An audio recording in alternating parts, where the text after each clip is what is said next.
of our studies in the past, please bear in mind that our focus is on looking at this through the lens, through the eyes of a priest, through the eyes of kings. We do not want this to be an accumulation of knowledge, but rather instructions to steward us or guide us towards obedience. We want to apply his laws, and we know that his laws are instructive not only to give us morality, but to also bring about the transformation and the restoration of all things.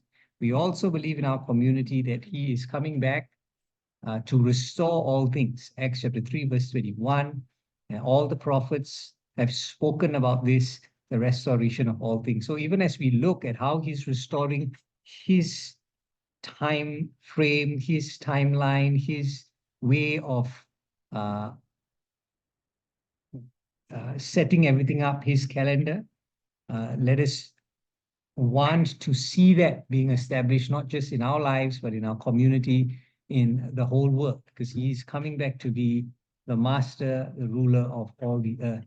So we approach all of this by faith. There are some things that you will not be able to immediately understand, and that's fine. So the way that we do our studies is that you may ask questions. You can stop us at any time and say, I've got a question here, or we will either answer you immediately or answer you at the end of the session.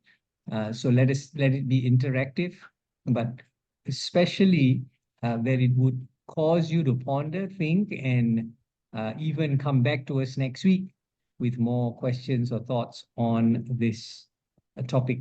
Now, this is not just a time or a calendar issue. It ultimately is an obedience issue. It ultimately is the establishment of truth. It ultimately leads towards how we understand his way of time. So that's a huge thing that we cannot park or categorize into just, this is a non-essential. For years and years and years, believers of the scriptures have decided that salvation is the most crucial of all topics concerning his scripture. And we have heard and have experienced people saying, if it's not about salvation, it's really something that we don't have to engage or talk about. Who decided that the salvation of mankind was of utmost importance? What the scriptures tend to point towards is the establishment of his rule and reign. And so if we don't understand his timing and the way that he directs and guides us, then we will be confused and we will begin to adopt and adapt towards cultures that ultimately lead to the worship of different Elohims, all right, different mighty ones. So this teaching is crucial to restore back his culture, because we know the calendar, the practice of feasts and festivals create a culture, have strong values behind them that allow people to begin to understand what their culture is, what their practices are, what their festivities, feasting, coming together looks like. All right, so this is crucial because it has also to do with our culture. So we want to look into the biblical culture. So as we go into this study, please be aware that we want to establish his kingdom. And to establish his kingdom means to obey all that he has set up. So whatever cultures we come from, we are making way for the ultimate culture, the original culture, to be reestablished. Okay.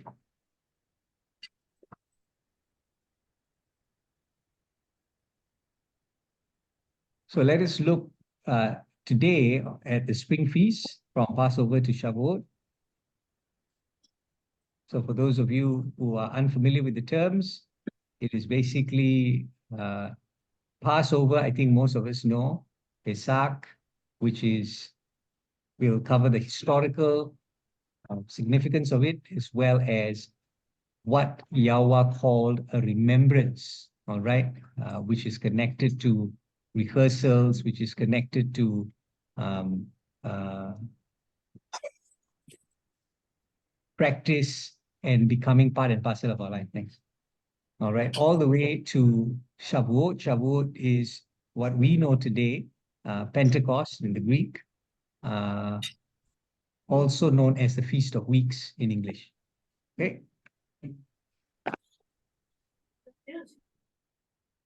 The people of Israel were gifted with feasts of Yahweh. They were not theirs, but his. Then Yahweh said to Moses, speak to the Israelites and say to them, these are my appointed feasts, the feasts of Yahweh, that you are to proclaim as sacred assemblies. Leviticus 23, verse 1 to 2. He also had us in mind when these were announced to those at the foot of Mount Sinai. I'm making this covenant. This is later on in Deuteronomy 29, verse 14 to 15. And this oath, not only with you, but also with those who are standing here with us today in the presence of Yahweh our El, as well as with those who are not here today. So when the covenant was reconfirmed with the new generation that was going to go from Kadesh Barnea into the promised land across the Jordan, Yahweh made it clear that it was not just for them that were there, but for all those that would come after them. All right. So the coming after is not just a biological thing, but also all those who would join themselves to the manifestation of his presence on earth. We are invited as his people in Messiah, adopted as sons and daughters, to celebrate his appointed times.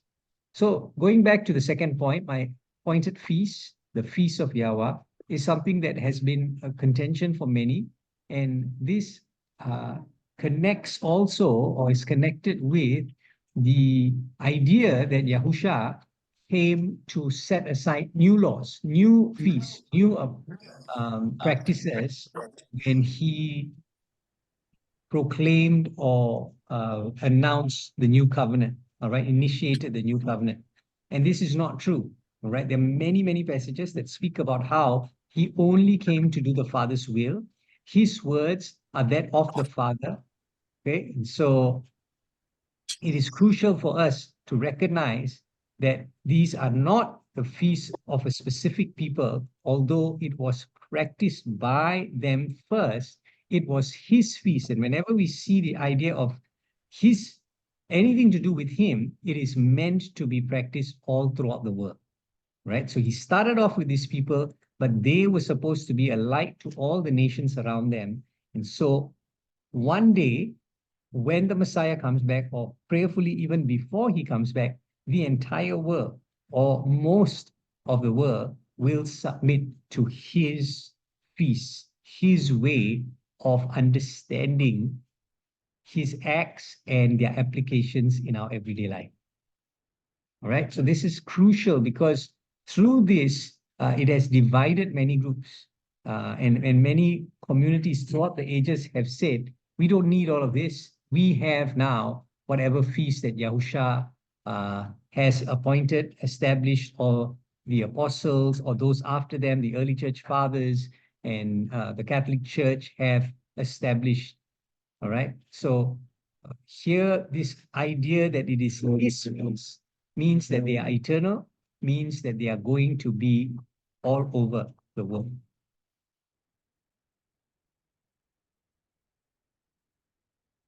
Right, let's go to one passage that a lot of people use to say that we no longer have to follow these feasts. Therefore, let no one judge you by what you eat or drink, or with regard to a feast, a new month, or a Sabbath. These are a shadow of the things to come, but the body that casts it belongs to Messiah. All the feasts point to Messiah, and we are to see him through each one. Through them, as we rehearse them yearly, we paint a better picture of who he is and what he has done for us, as well as that he is what he will accomplish in the days to come. These feasts will also be kept in the kingdom to come, as we read in Zechariah 14 and Isaiah 66. Then all the survivors from the nations that came, this is from Zechariah 14, against Jerusalem will go up year after year to worship the King, Yahweh of hosts, and to celebrate the Feast of Tabernacles. And should any of the families of the earth not go up to Jerusalem to worship the King, Yahweh of hosts, then rain will not fall on them. So we see through this point as well, through this passage, that it is not something of the past, but something that will be practiced in the future. All right. And what do we know about this future? It is when all things have been established in the perfect order that he had designed from the beginning. Okay. Now, going back to Colossians chapter 2, verse 16, a lot of people will use this passage and say that because it's a shadow and we have the body or the physical manifestation of Yahusha in the past, therefore, the shadow is no longer necessary. Well, we can see it from both sides of his first coming and his second coming. We know that he told his disciples in John chapter 14 that he's physically not going to be with them.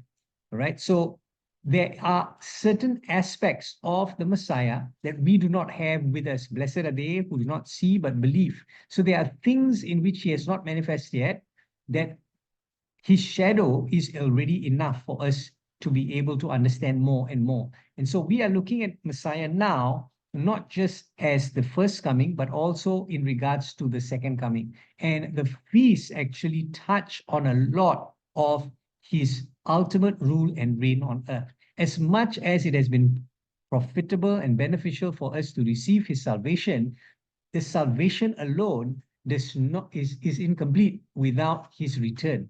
And so when we look at the feast, we see the entire picture of what he wants, not just salvation, removal of slavery, but the establishment of his kingdom. All right. And that's what we will see with the feast as we go forth. Tabernacles, the last feast, symbolizes Yahweh with men, establishing his presence here on earth finally and eternally. Okay, so let's look at Isaiah chapter 66. For as the new heavens and the new earth, which I will make, shall remain before me, says Yahweh, so shall your descendants and your name remain. So it shall come to pass that from one new month to another, and from one Sabbath to another, all flesh shall come to worship before me, says Yahweh. So if this was what the people in the first century, as they were waiting for the Messiah and during the time of the Messiah understood and had an anticipation for, then a few years later, when Paul comes by, he couldn't have been saying that all of these are not necessary already. What he's referring to is that these Colossian believers, some were of Hebrew background and others had already accepted Torah. They had, according to Acts chapter 15, they had already heard the laws of Moses and were becoming instructed in them, becoming familiar with them. And there were others, unbelievers or even Jews, who wanted them to go through the whole process of Judaism, were judging them, were saying, you cannot keep some of these feasts. You know, you who are coming from Gentile backgrounds, you cannot keep these feasts. There were the pagans who were saying, why do you need to keep these feasts, right? We've got our own feasts. So therefore, this instruction here in Colossians chapter 2 has to do with let no one judge you, or rather pass a incomplete, erroneous judgment over you, because these things belong to the Messiah. All right. They don't understand it. This is also similar to what Yahusha says in John chapter 14 and John chapter 17. The world will hate you. The world doesn't understand these things. The Spirit is not given to the world. Why? Because they don't accept Yahusha as the Messiah. So when we keep the feast of Yahweh, we are actually establishing the kingship of Yahusha. Right? So if the feasts were kept in the past and will be kept in the future, are we not to observe them today as well? Though we are now in exile, we are to remember these appointed feasts. All right, so we have Passover. Israel places the blood of a one-year-old lamb on its doorpost and eats the roasted lamb indoors, waiting for the salvation of Yah. We remember how Yahusha is the Passover whose blood covers us. We will celebrate the Passover again when we meet him, right? So this is celebrated on the 14th day of the first month. Now, the scriptures tell us in Exodus when the first month of the year is celebrated, all right, or is kept. Now, there is a lot of controversy, a lot of discussion on it, but the scripture is very clear that it is not during the fall or the uh, autumn time. All right, it is during springtime, and in Exodus especially, it is very clear when the first month of the year is. Okay, so Passover is on the 14th day of that first month, and then we have the Feast of Unleavened Bread. So we go from the next day of the 14th uh, Passover dinner to the 15th, right up to the 21st day of the first month.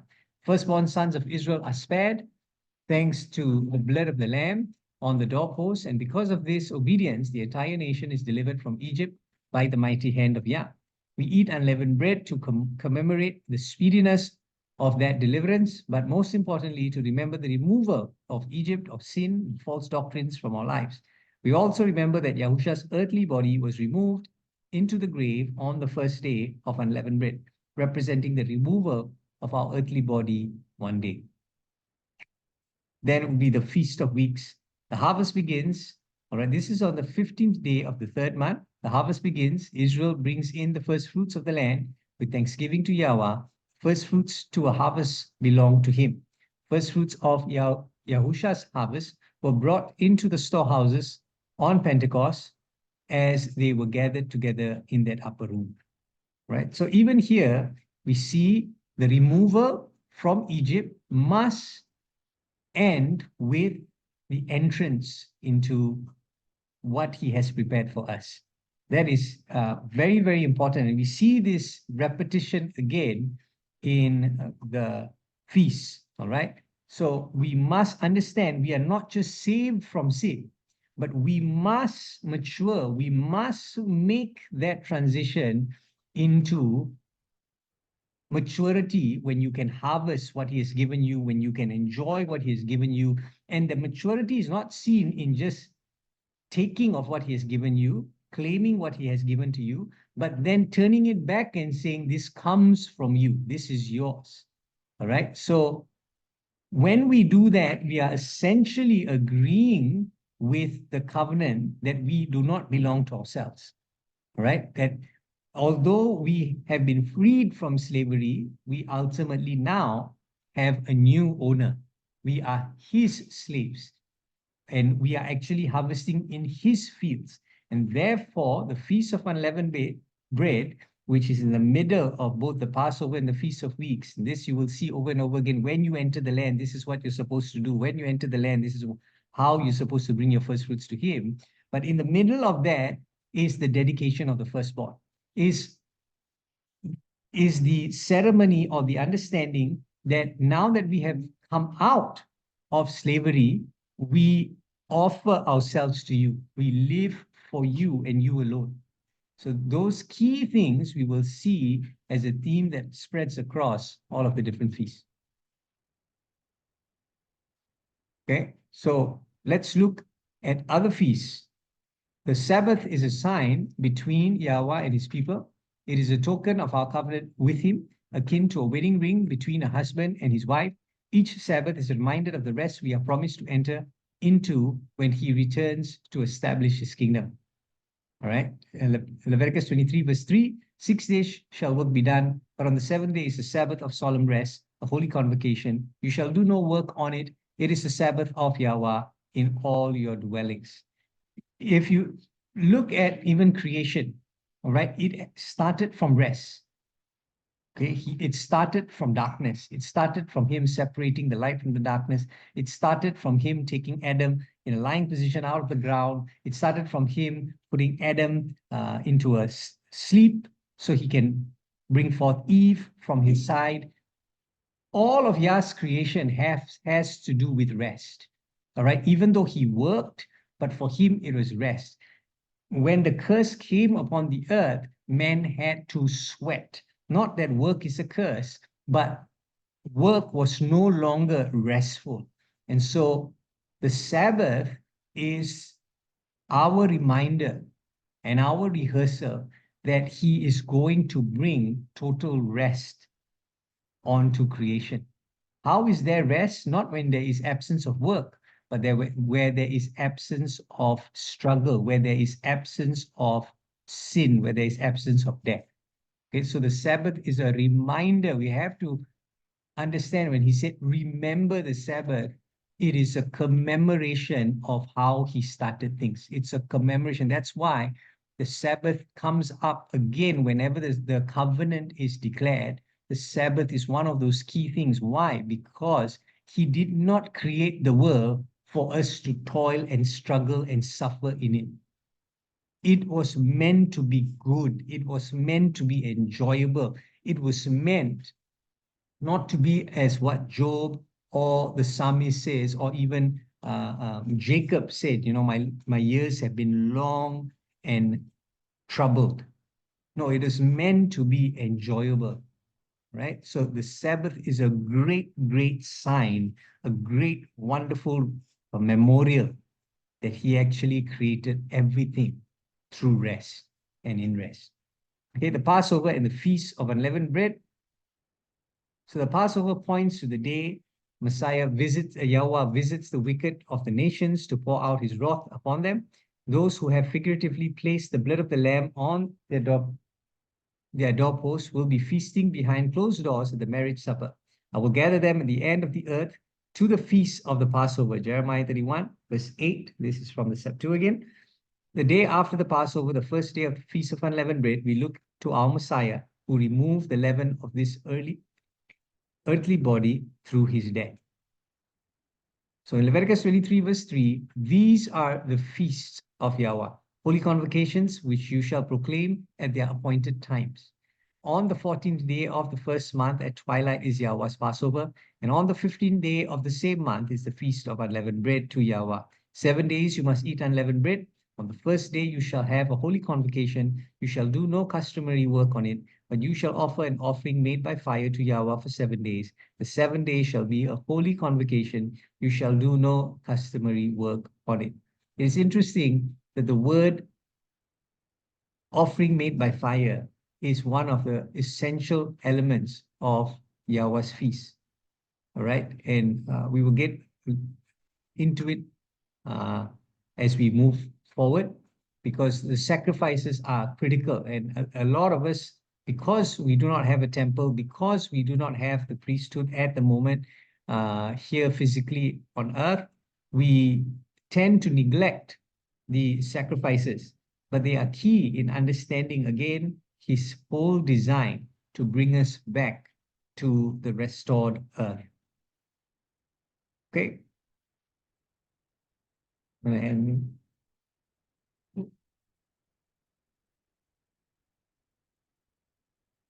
yeah. Okay, so in this particular slide, it's taken from the calendar for this year, where you will be able to place the feasts on the calendar. So it's driven by the months of the year.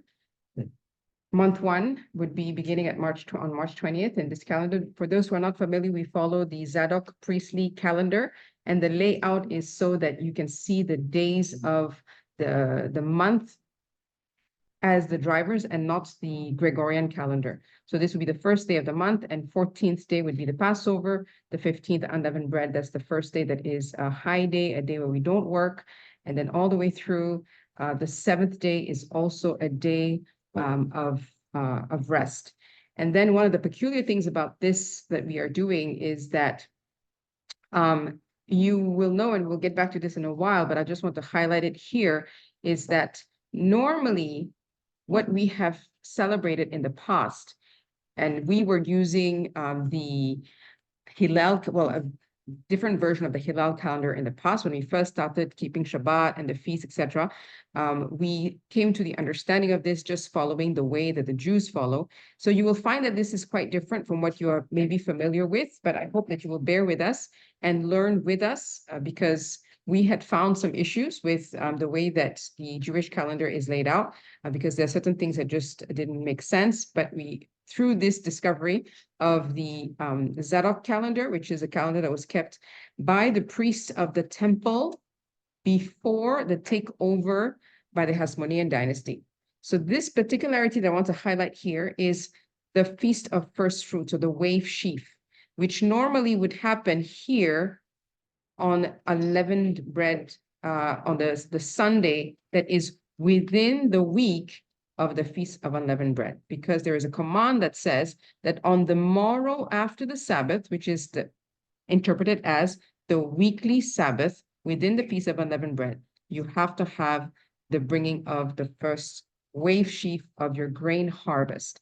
And this is taken to mean that this represents the resurrection of the Messiah, that because he resurrected on this day, on this first day of the week, then definitely you would have his resurrection is symbolized by the waving of the wave sheaf. And we're going to talk about it in a while. We'll show why the Zadok priests took this particular wave sheaf, the bringing of the wave sheaf to the temple a week after, okay? Because if you are familiar with the commandment, it says, bring the wave sheaf on the day after the Sabbath. So is it this Sabbath here, or is it this Sabbath here, which is outside of the Feast of Unleavened Bread, or is it this Sabbath on the 15th day of the month, which is the celebration of the first day of unleavened bread? So the wave sheaf by the Pharisees would be on day 16 of the month. The wave sheaf by the Sadducees would be on the Sunday. The Karaites as well, by the way, if you're familiar with the Karaite Jews, and the Zadokites would keep it on this particular day. So, but we will get to that later as we look into the whole idea of the firstborn and how that ties in with the Passover and the first fruits. Okay, so all of this is tied in together. All right, so let's continue on as we have completed our introduction and putting these things into your mind. So we go back in history to look at Israel's Passover, and I think that everybody is very familiar with the story, but I want to highlight a few things, because even though we are familiar with the story, and some of us, actually, I think actually most of us here have already been keeping the feast for a number of years, and we've already been used to doing things a certain way or interpreting things, especially the story of the Passover, in a very typical way, which is Yahusha died on the Passover, and therefore he is the blood that was put on the doorposts. He is our deliverer. He has taken our place for our sins. And as a result, we have salvation, a promise of salvation through that his shed blood. That is a very, very quick, simple way of presenting things. But when you actually look into the details of it, there's so much more that we can glean from what has happened during the Passover week. And this, we have to go back and interpret these things through the lens of the deliverance that happened in Egypt, because the deliverance that happened in Egypt is a foreshadowing of what Messiah would do, which is also a foreshadowing of what is going to happen to us. So in Exodus chapter 12, we're going to read together. Yahweh spoke to Moses and Aaron in the land of Egypt, saying, this month shall be your beginning of months. It shall be the first month of the year to you. So this is what Mark was saying earlier. And I was thinking, actually, as I was meditating on this today, it just dawned on me that when you don't have the numbers of the months, then it's easy to not know, or at least not be clear about which month is the first month. Okay, because in the Hebrew, the Jews have taken Babylonian names or started putting names to the months after their Babylonian exile. So when you see in the scriptures the name Nisan or Aviv, this is representative of the first month. You have the word Tishri, which means the 7th month, but these were not the original way of naming the months. So you would have month 1, month 2, month 3, month 4. So if you have month 1, you immediately know, okay, month 1 is month 1. There is no question about it. But if you say Tishri and somebody tells you that Tishri is actually the first month, then, you don't have the evidence that actually that's not the case. Okay, so the word, the beginning of the month and of the year, the beginning of the year is in the spring. So I've had people say, well, we begin the year with Rosh Hashanah, the head of the year, and this is celebrated in September, when in reality, Yahuwah is very clear here, as Mark was saying, this month shall be the beginning of your months. It shall be the first month of the year to you. So we look at month 1 as being the time of the the exodus of Israel out of Egypt, and that's the time of the spring when everything starts to, all the grain starts to grow, everything comes back to life. Verse 3, speak to all the congregation of Israel, saying, on the 10th of this month, every man shall take for himself a lamb according to the house of his father, a lamb for a household. And if the household is too small for the lamb, let him and his neighbor next to his house take it according to the number of the persons. According to each man's need, you shall make your count for the lamb. Your lamb shall be without blemish, a male of the first year. You may take it from the sheep or from the goats. Now you shall keep it until the 14th day of the same month. Then the whole assembly of the congregation of Israel shall kill it at twilight. So this would be, it's in the Hebrew, in between the evenings when the sun is setting. And they shall take some of the blood and put it on the 2 doorposts and on the lintel of the houses where they eat it. Then they shall eat the flesh on that night.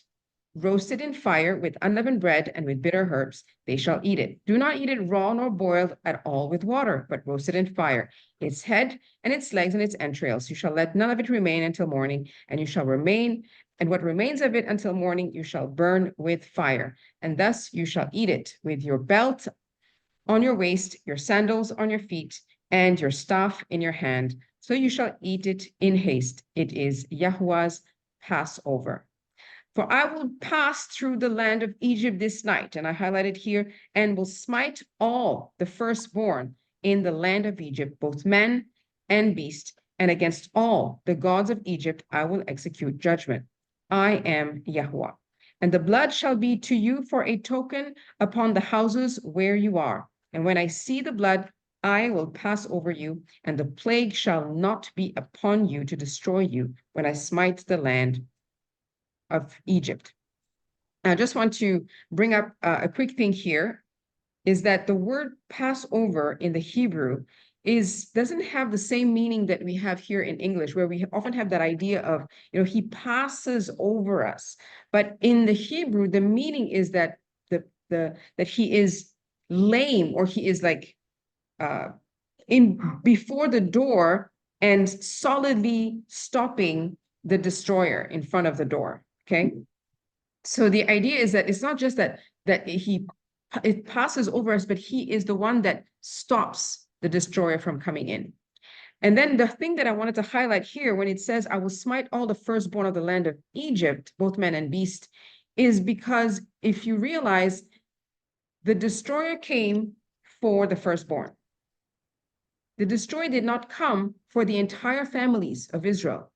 The destroyer only came for the firstborn of the families of Israel and of Egypt, both. So there is some form of the destroy of the firstborn that's there. And so by putting the blood on the doorpost to protect the firstborn that is within the house, the entire home is saved. Now you think about that it's by the protection of one, that everyone else is saved. In essence, the reason why that blood was put on the doorpost was specifically for the firstborn. It was specifically for the firstborn, but as a result of obedience for the protection of the firstborn, then the entire household was delivered. So we look at more than that as we go through the rest of the story of Exodus, because the lens through which we're going here is to look at everything through the lens of this firstborn child of Israel and of Egypt. Then Moses called for all the elders of Israel and said to them, pick out and take a lamb for yourself according to each family and kill the lamb. And you shall take a bunch of hyssop and dip it in the blood that is in the basin and strike the lintel and the doorposts with the blood that is in the basin. And none of you shall go out of the door of the house until morning. For Yahuwah will pass through to strike the Egyptians. And when he sees the blood on the lintel and on the 2 doorposts, Yahuwah will pass over the door and not allow the destroyer to come into your houses to strike you. And you shall observe this thing as an ordinance for you and your sons forever. It will come to pass when you come to the land which Yahuwah will give you, just as he promised that you shall keep this service. And it shall be that when your children say to you, what do you mean by this service? That you will say, it is the Passover sacrifice of Yahuwah, who passed over the houses of the children of Israel in Egypt when he struck the Egyptians and delivered our households. So the people bowed their heads and worshipped. Then the children of Israel went away and did so, just as Yahuwah had commanded Moses and Aaron, so they did. And it came to pass at midnight that Yahuwah struck all the firstborn of the land of Egypt, from the firstborn of Pharaoh, who sat on his throne, to the firstborn of the captive who was in the dungeon, and all the firstborn livestock. So Pharaoh rose in the night, he and all his servants and all the Egyptians with it, and there was a great cry in Egypt, for there was not a house where there was not one dead. Then he called for Moses and Aaron by night and said, rise and go out from among my people, both you and the children of Israel, and go, serve Yahuwah as you have said. Also, take your flocks and your herds as you have said, and be gone, and bless me also. And the Egyptians urged the people that they might send them out of the land in haste, for they said, we shall all be dead. So the people took their dough before it was leavened, having their kneading bowls bound up in their clothes and on their shoulders.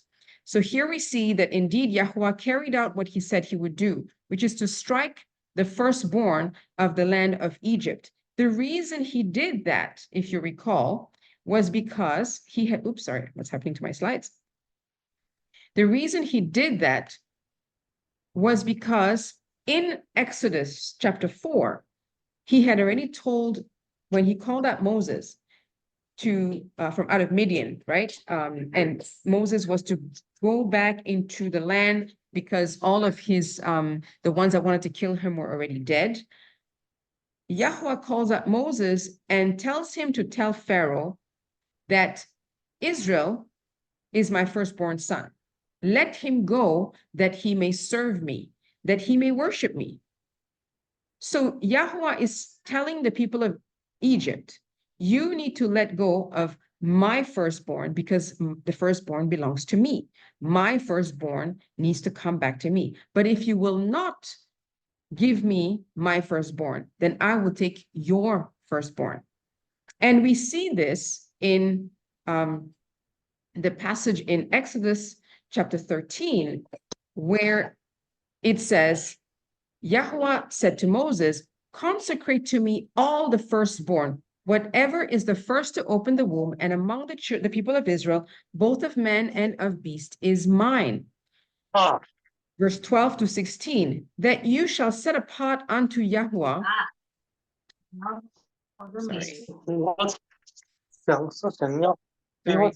Sorry. Juan, I'm so sorry. Juan, can you please mute yourself? I can't mute you for whatever reason. Okay. Juan, can you please mute yourself? So sorry. I can't mute you for whatever reason. If you don't mind muting yourself so that, yeah, we can continue with the class. Thank you. Then verse 12, it says that you shall set apart unto Yahuwah all that opens the matrix, and every firstling that comes of a beast which you have, the males shall be Yahuwah's. And every first, sorry, I just can't continue. Hold on, yeah? I think he can't hear me.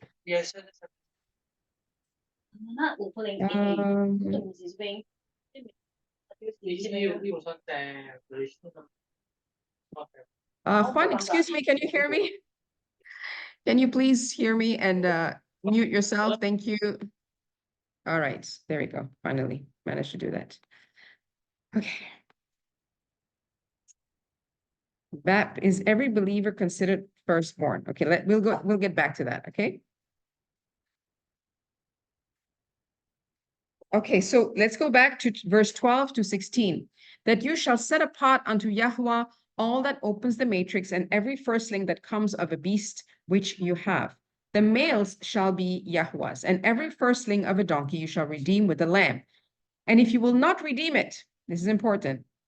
What's a donkey, by the way? A donkey is a stubborn animal, right? It's one that is not submitting itself. I mean, it has kind of a mind of its own. We think of Ishmael. It was said that he was a wild donkey of a man. So a donkey is representative of that which is stubborn, which seems to be what Pharaoh was like. Okay, every firstborn of a donkey you shall redeem with a lamb. And if you will not redeem it, what happens? Then you shall break his neck. So in essence, there is the destruction of that animal because originally all the firstborn belonged to Yahweh. So he seems to have placed this principle in his ways. When he created all things, there is that principle that the firstborn belongs to him. All the firstborn of man among your children, you shall redeem. In essence, you shall bring to him. You have to bring it and offer that firstborn to Yahweh, and you can choose to bring him back to you. So traditionally, the Jews would actually give a shekel, actually, I think it's 5 shekels, for the redemption of the firstborn to signify that they have bought back their firstborn to remain in their families. So for those of you who have heard this class before, this is the ceremony called the Pidyon Haben, the redemption of the firstborn. So every firstborn belongs to Yahweh.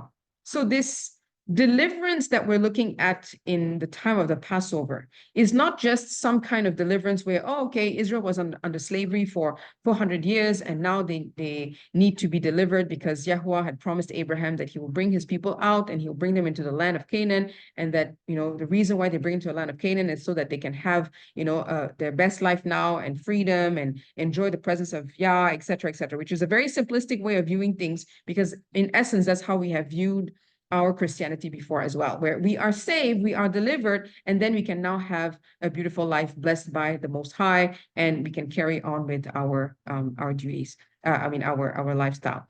That's not the reason why he has saved us. As Mark was mentioning the same thing earlier about not just being called out of slavery. There's more to it because it's all about the establishing of his kingdom.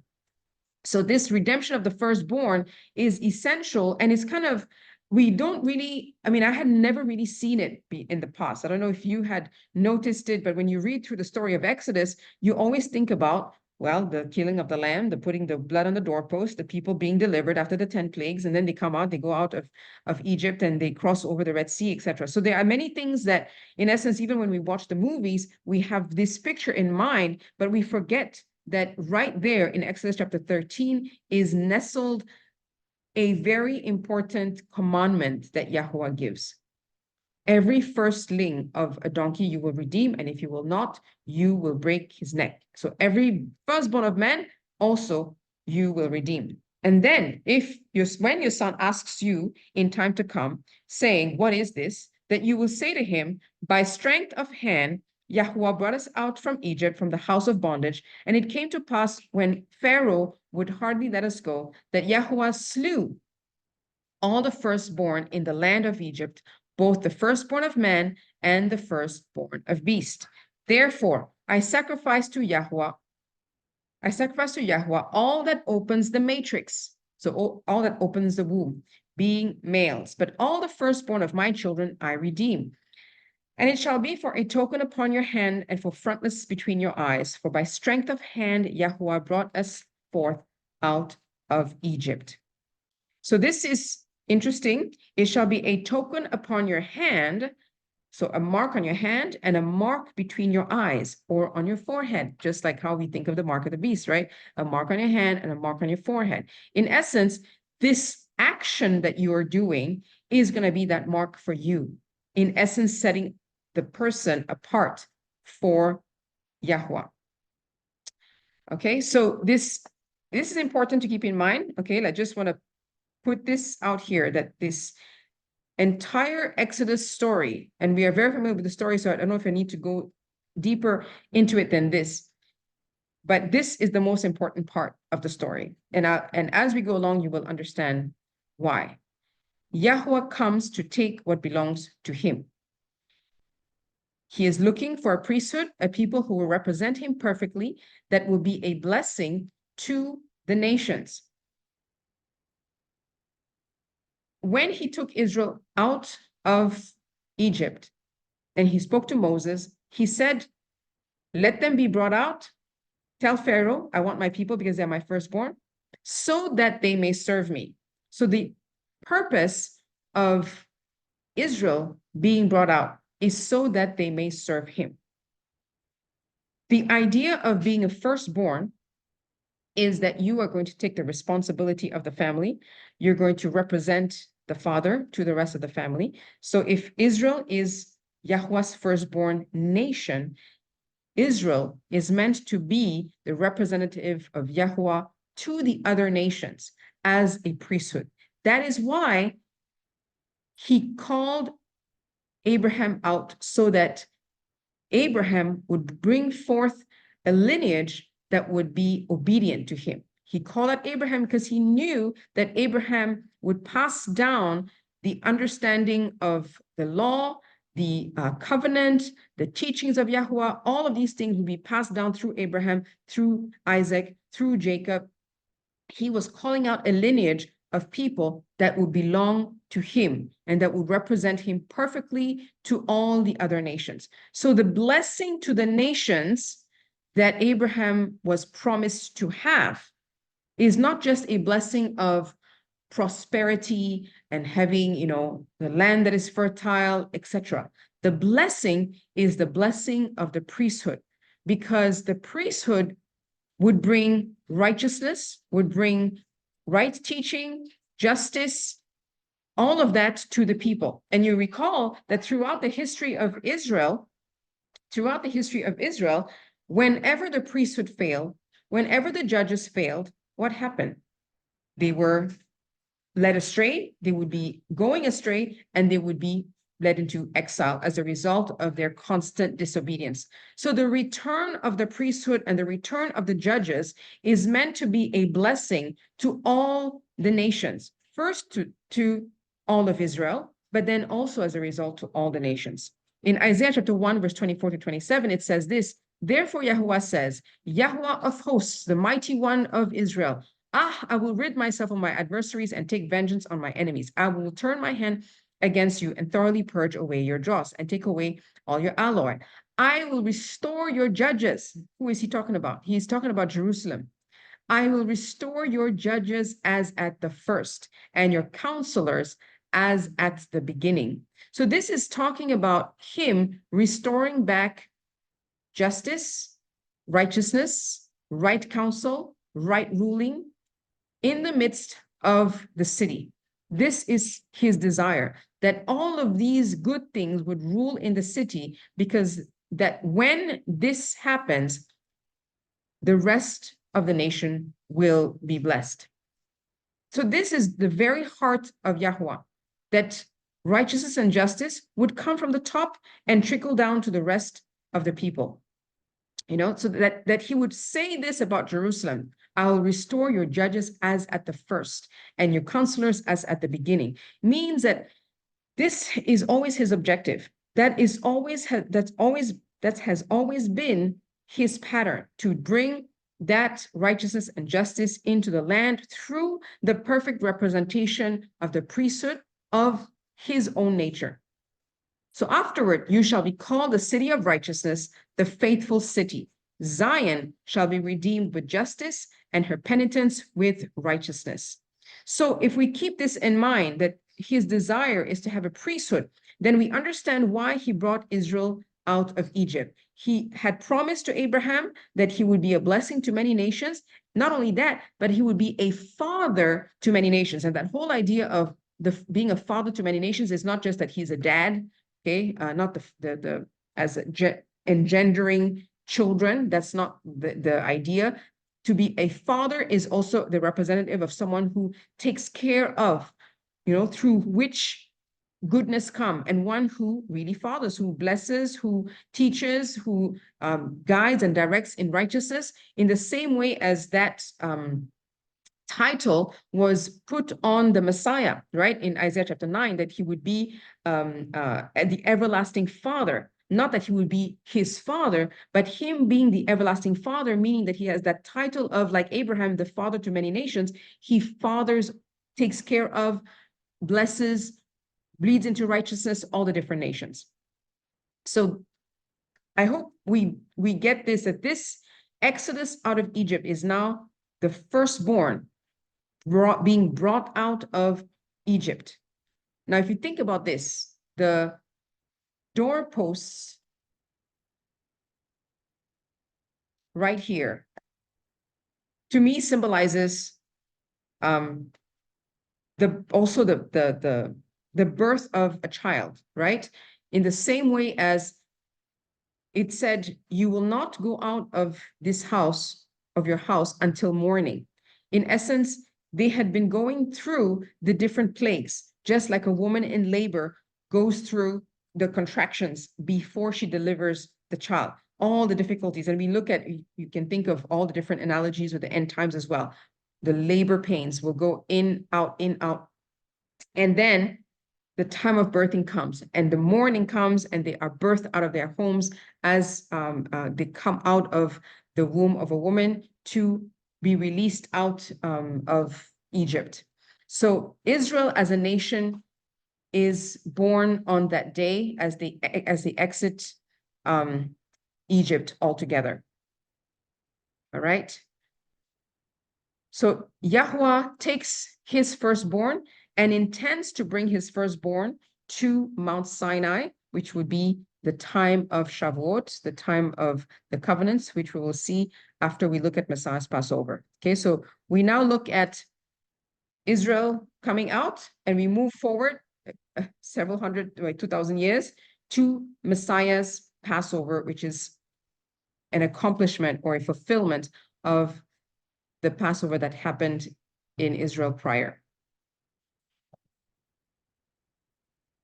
So one of the things that I want to bring out here is that I know that we are all very familiar with the story of the Passover, okay? The story of the Passover is very classic. Like I said, he died on the cross for us. He is the one who forgives our sins. Without his sacrifice, we cannot have life. However, there are several issues with the simplistic statement that we make, which is that he is a sin sacrifice for us. Those of you who have maybe studied together with people from a Jewish background, or you have been confronted with, arguments from the Jews, you may be familiar with the idea that they refused the idea that Yahusha could be a sin sacrifice because they said, you Christians are wrong because the Passover is not a sin sacrifice. The Passover is, it's actually a peace offering. It's a fellowship meal with the Most High. So when you are right with him, you are able to sit down and have that meal offering. It's called a Zebach Pesach. So that can be, you can gloss over it and not pay attention to it. Or if you want to go in depth, you are going to go deep into it because you're going to want to answer what the Jews have against this understanding. Because I believe that this is a real roadblock for people of this background. Those at least who know the scriptures well, those that study well and can realize, how can we look at him as a sin sacrifice? Of course, there's so much more to it, but I'm going to show you that there is a solution to the problem which ties to the understanding of the firstborn. So like I said, this is a very controversial topic. That whether he took the Passover or he didn't take the Passover. So let's go back to the traditional narrative of the Passover week. Some of you may be familiar. I mean, you're very familiar with this. I don't know how many of you still hold on to this timeline, but the traditional timeline of the Passover is that in Christianity, we were taught he died on Good Friday. He was put in the grave before the evening came. And then on Saturday, he was in the grave the whole day. And the next morning on Sunday, he was resurrected, which is an issue because obviously that's not 3 days and 3 nights. That's a problem because he said that he would give us only one sign, which is that he would be in the belly of the earth for 3 days and 3 nights. The other issue is that we are told that he died on Passover, right? Because he is the Passover lamb. It was the day of preparation for the Passover. Yet the day before that, the night that he was betrayed, we are also told that he took the Passover. He told the disciples, prepare the Passover for me. Please go out and prepare the Passover for me. So several times he says, prepare the Passover, prepare the Passover, prepare the Passover. And yet, are we saying that he did not take the Passover? we end up as the conclusion of the day that, well, it was the Last Supper. We bring up a new name for it in the Bible titles that we have, which are very erroneous. They're very misleading. The Last Supper. Yes, it was the Last Supper, but was there more to it than just a Last Supper? Okay, was it so much more than that? Is there more to it than what we have been given? Okay, so is it a Last Supper? Is it a Passover? Did he take the Passover? Did he not take the Passover? Did he die on the Passover? How do we reconcile that? So we want to be good Bereans. We want to have both the law and the testimony, meaning that we have both the understanding from practicing the law and the understanding from knowing who our Messiah is. Both have to come together and meet together to give us clarity. Okay? So on that day, in Luke chapter 22, verse 7 to 10, he says, "Then came the day of unleavened bread on which the Passover lamb was to be sacrificed. Peter and John said, 'Go and prepare it for us to eat the Passover.' 'Where do you want us to prepare it?' they asked. He answered, 'When you enter the city, a man carrying a jug of water will meet you. Follow him to the house he enters.'" So when was this? This would have been on the 14th day of the first month. Okay, if you remember, Exodus chapter 12 and Leviticus chapter 23 that we read earlier told us that on the 14th day of the first month is the day on which the Passover lamb needed to be sacrificed. Then it says, on the first day of unleavened bread, when they sacrificed the Passover lamb, his disciples asked him, "Where do you want us to go and prepare the Passover so you may eat it?" Okay, so you may eat it. There was no question that on that night that they prepared the Passover would be the night on which Yahusha would eat the Passover. So that night to them was the Passover. But we also know that the next day was also a Passover. So we'll look at why there is that discrepancy. Okay, so I've given you other scriptures here. When I send you the slides, you'll be able to look at Mark chapter 14 as well. Okay, so we have to agree that they took the Passover on that day. So now let's take a look at what actually would have happened during that week. Okay, during that week, we either have him not take the Passover. So Thursday night, this is the Christian narrative. Thursday night, he doesn't take the Passover. Maybe it was a graduation dinner. Maybe it was a rehearsal for the Passover. Maybe it was something that he was just doing with his disciples, and then the disciples will go the next day and take the Passover with their family. So we have like this dancing around this entire situation here. Then he dies on Friday afternoon, the day before the weekly Sabbath around 3 p.m. So this is again the Christian way of viewing the Friday to Sunday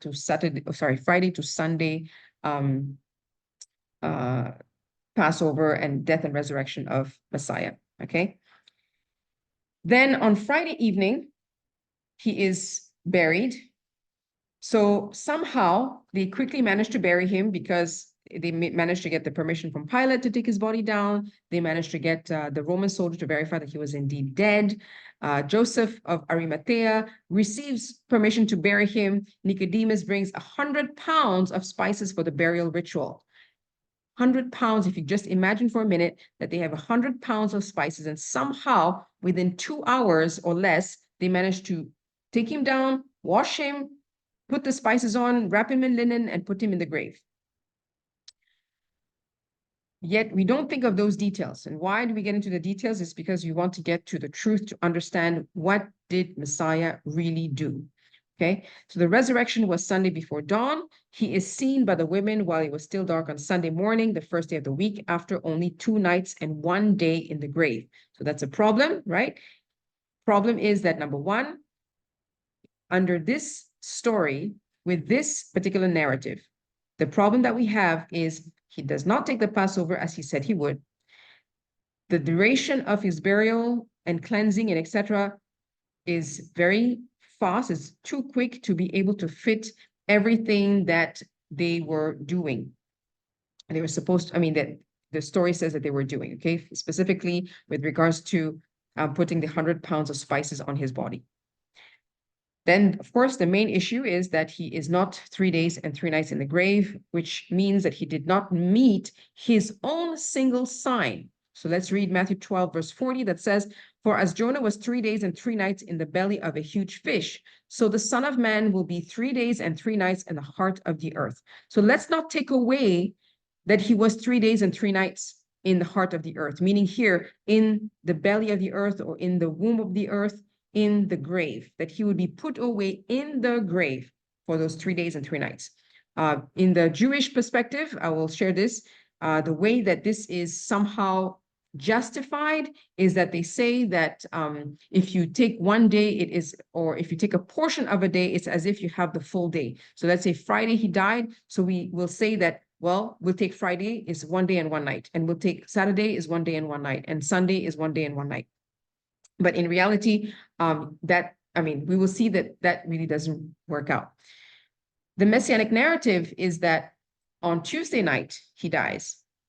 On Tuesday night, he takes the meal, the Last Supper, but it isn't an actual Passover either, which was scheduled the next Wednesday.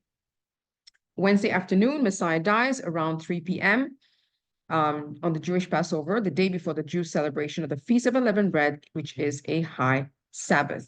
Okay, so we understand that that day of Wednesday was the Jews' preparation for the Passover. So what the disciples did the day before is what the Jews were doing on that Wednesday when Messiah dies. Then Wednesday evening, same story. Burial is very quick, very hasty, and it happens before evening, okay? Before the sunset, because supposedly the Sabbath begins already. The Sabbath of the Feast of Unleavened Bread is beginning. And then we come to counting 3 days and 3 nights. So this is the Messianic perspective, meaning that for people like me who came out of Christianity and we started to keeping the Passover, this is where we were. We did this. We understood it this way. But it always bothered me. It bothered me because Messiah dies on Wednesday. He's put in the grave by Wednesday evening. And then we have 3 nights, not 3 days and 3 nights, but we have 3 nights and 3 days. And as a result, he is resurrected at the end of Saturday evening. So when he is resurrected at the end of Saturday evening, he is an entire night between Saturday night to Sunday morning. We don't know where he is, okay? No clue where Messiah is. And that just didn't sit right, okay, with us. We needed to fix that. But anyway, the issue still remained that there's no Passover, okay? He is taking a Last Supper. It is impossible, again, to have a short burial like it was described. He is unaccounted for an entire night, the night of Saturday to Sunday. And actually, it could be argued that he was in the grave for 4 nights and 3 days because there were no witnesses, and not having any witnesses is very unlike our Messiah. It's not the way that Yahweh does things. So what is the solution? The solution is that there would have been 2 calendars that year. Okay, I mean, of course, just like us, right? In our fellowships, we have so many different calendars that are in place. Back in the days, same thing. But historically, we know that the temple calendar, which is the Zadok priestly calendar that we're talking about here, was taken away or was replaced in the 2nd century BC. It was replaced by the lunisolar calendar that the Jews are keeping until today. So that calendar, on that calendar, the Jews took their Passover on that Wednesday afternoon. That was their Passover. The day that he died was the Jews' Passover. The day before was the Passover on the Zadok priestly calendar. And this happened when I was looking at, okay, when did we have this possibility? That possibility was in AD 30. In AD 30, you had the beginning of the Zadok calendar and the beginning of the Jewish calendar one day after the other. And as a result, we could have had this possibility. So he took the Passover on Tuesday night, exactly the way that the priests of the temple would have done it.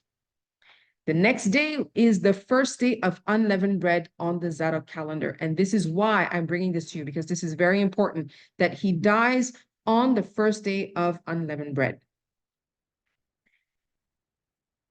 Now, another feature of the Zadok calendar is, and we can discuss this further, this is not the topic of tonight's study, but the days the interpretation of Genesis chapter 1 is different than the Jewish interpretation, which is that the days begin with morning. So at the beginning, when everything was in darkness, that's darkness. Then he brings in light, and light became a day. So you had a full day of light, and then it became evening, and then it became morning, and all of that became the first day. Then he creates again, and he works the entire day. Well, he just said a word, right? He does a few words. He worked during the daytime, and then there was evening, and then there was morning, the second day. Then he works again during the daytime, not at evening, but during the daytime. He works, then there was evening, then there was morning, and that was the third day, fourth day, etc. So the days begin with morning. As a result, when you count for the beginning of a day, you actually have to look at morning time. So but what is interesting is that not only would have the disciples, they had to look at their own calendar, but they also had to respect the calendar of the temple, because it's like a national holiday, right? It's the same thing as if the Muslims had Hari Raya is for everybody. If other people have different calendars amongst the Muslims, whatever is the national calendar, then everybody will have to somehow follow that. So we see that he dies on Wednesday, but they do the whole burial process throughout the night. And this is actually evidence in the Greek word that's there in the Greek that says that they stopped their work of burial in the morning as it was dawning towards the Sabbath of the Feast of Unleavened Bread. Okay, so without going into more details, because this can get a little bit boring for all of us here, but the understanding is that he dies on unleavened bread. He is buried at the beginning of Thursday morning. For the entire day, Thursday, Friday, Saturday, 3 days, he's in the grave. Then he's in the grave again because they put him in the grave Thursday morning. Thursday night, Friday night, Saturday night, he's in the grave 3 days and 3 nights. Okay, I will send these slides over and you can review this entire section here, which details to you all the different passages, or at least the outline of how things would have worked out on with the scriptures. Okay, so you can take a look at it and see the sequence of all the different events. All right.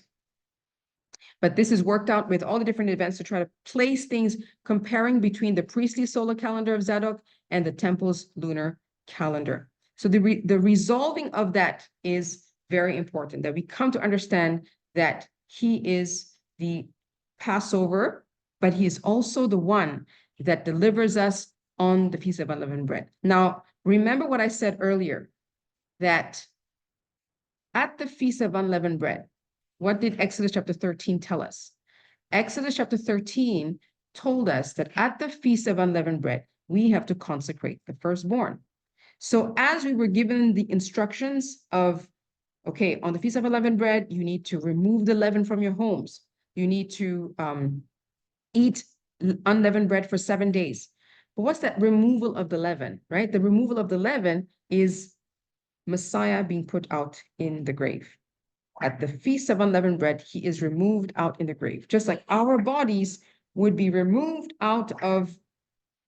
into the grave, sorry, he is removed into the grave, but out of this earth. We will also be removed out of this earthly body to be given a resurrected body. The leaven that is in our body will be taken away so that we can be replaced with a resurrected body, which is amazing. But besides that, the fact that he is now tied to the firstborn, because that is the day on which you're supposed to consecrate the firstborn. He tells you the firstborn are mine. Suddenly, the Feast of Unleavened Bread becomes something else than just a Feast of Unleavened Bread. It becomes not just about remembering Egypt. And it's not just about, oh, he saved us, but it becomes, wow, are we not then supposed to consecrate ourselves as the firstborn? So we're going to take a look real quick as a break, sort of a advertising break into what we actually do, okay? So that we have our minds a little bit more relaxed, because we had a lot of heavy stuff that we went through just now. Okay. So we're going to take a look real quick at the things that, we do for the Passover. What are some of the things that in our fellowship we get into? Okay. So on the 14th day of the first month, we gather together as a family, as a fellowship. Most of the time, it's actually with our community of believers, all the different families. So what we have done, what we did the last year is that we brought the lamb, we brought a chapati, because we don't do matzah, but we can just do chapati. We do bitter herbs. So that could be parsley, can be cilantro.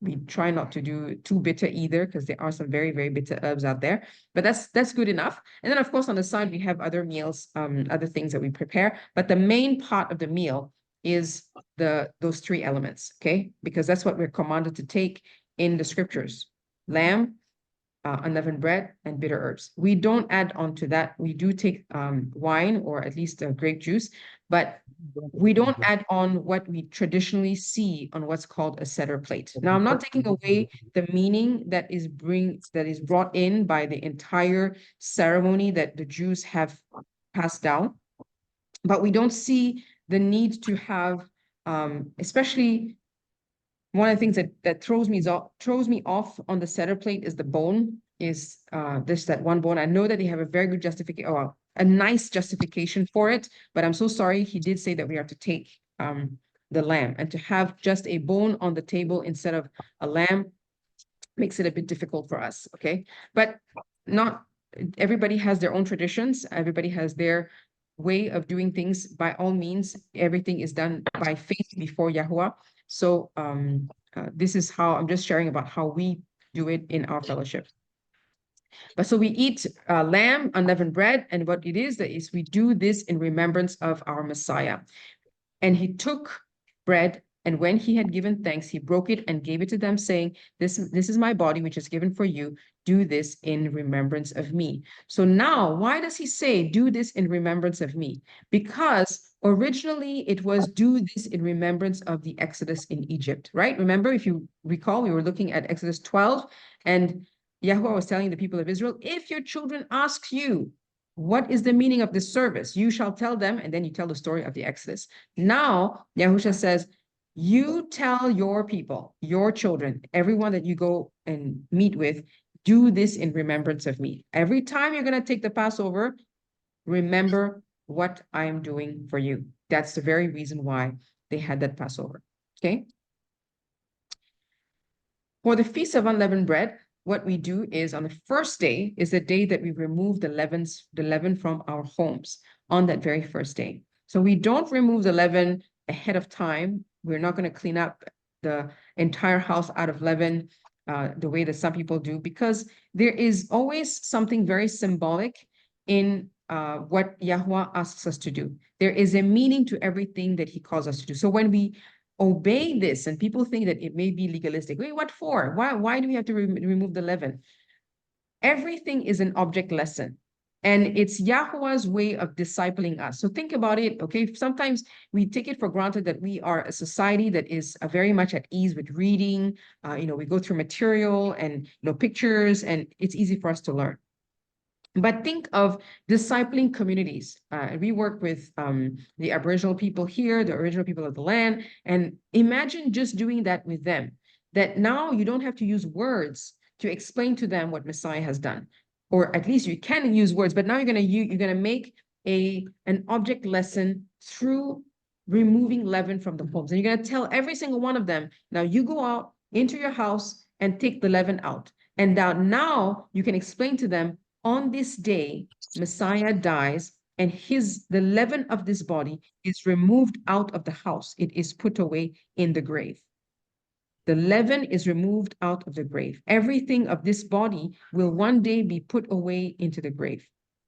That is the wonderful story of how he dies on the cross and does this for us. So we do that. We remove that leaven out of our houses. And we call an assembly, because it says that on that first day of unleavened bread, the Feast of Unleavened Bread, we are supposed to gather together. We are supposed to gather on 2 days, on the first day of unleavened bread and on the 7th day of unleavened bread, on both days. Then for an entire 7 days, we do not eat anything leavened, and we eat unleavened bread. So it's not just that we don't eat leavened bread. We don't eat cakes. We don't eat, certain breads. But on top of that, we actually remember that we are to eat the unleavened bread itself. So 7 days, we have chapati every day, must have chapati every day. Okay. So it is something that is an object lesson for our children as well, for them to remember, why is it that we're doing this? What is the purpose of us eating this unleavened bread?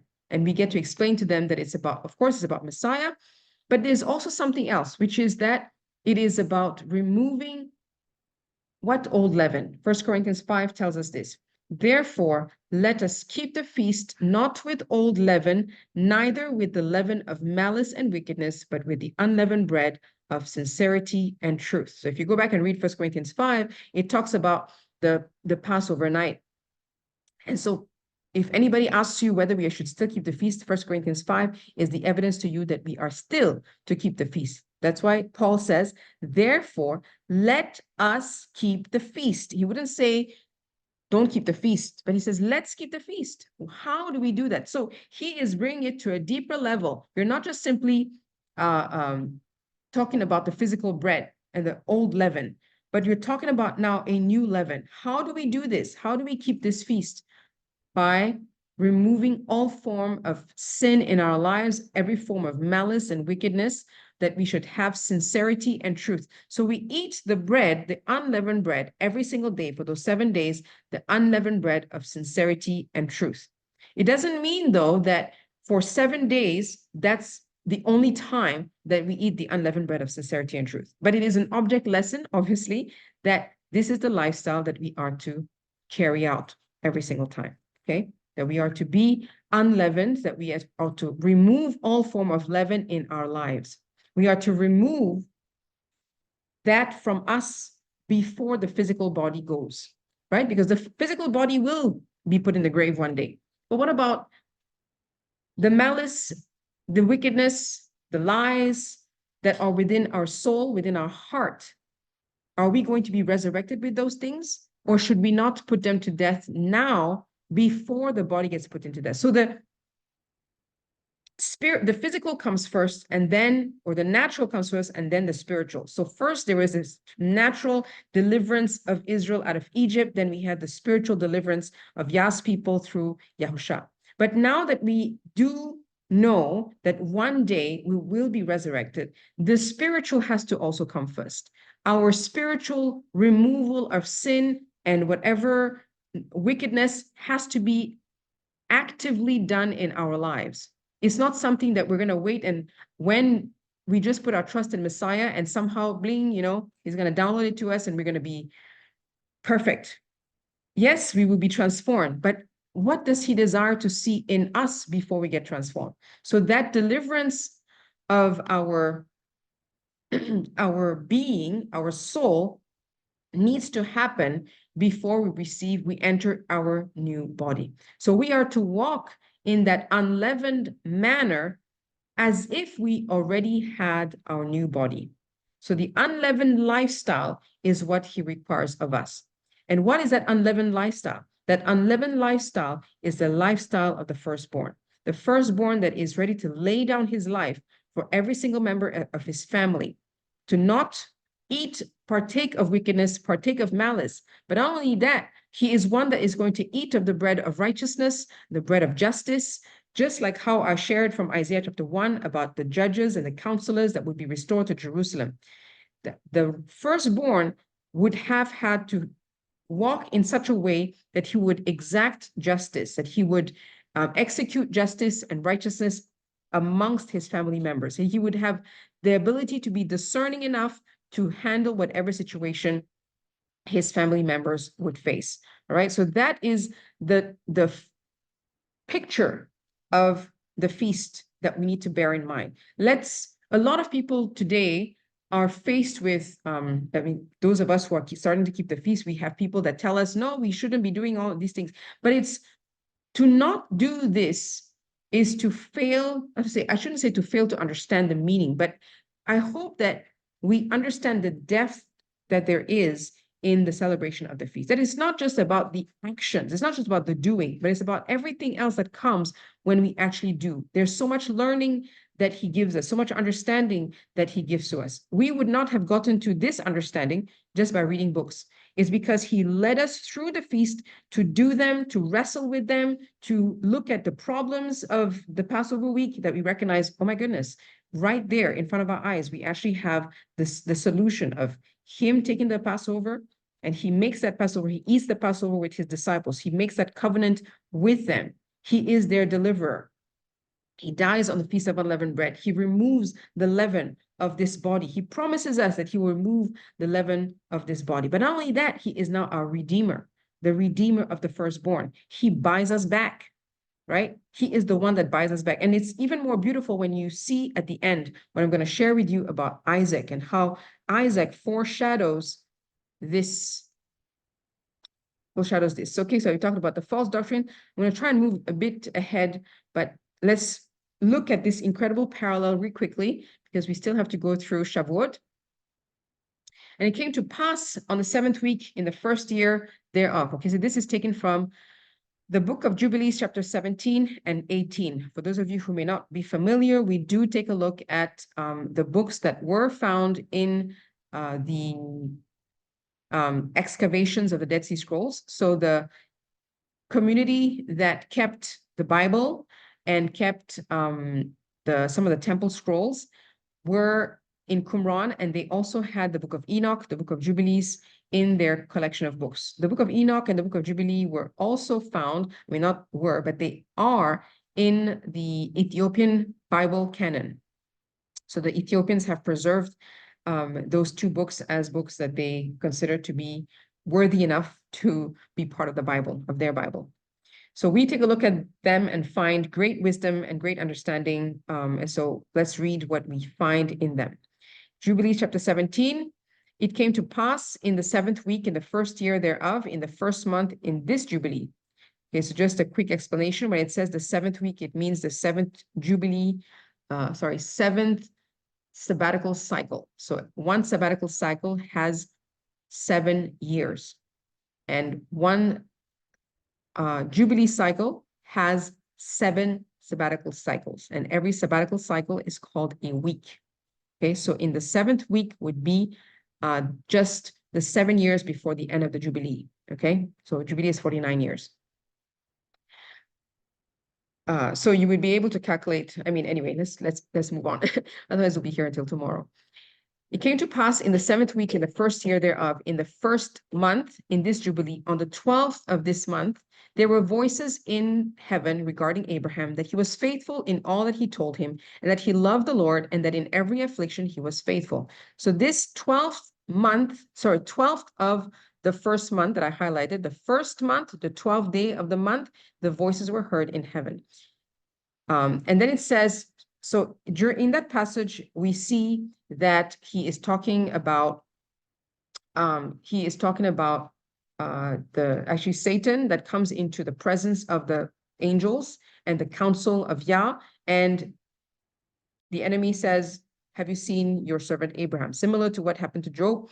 This time it's about Abraham and how Abraham was so faithful, and Yahweh basically sends a test to him. And he rose early in the morning. So the next day, the 13th day, he heard that Yahweh said, go and bring your son and offer your son to me.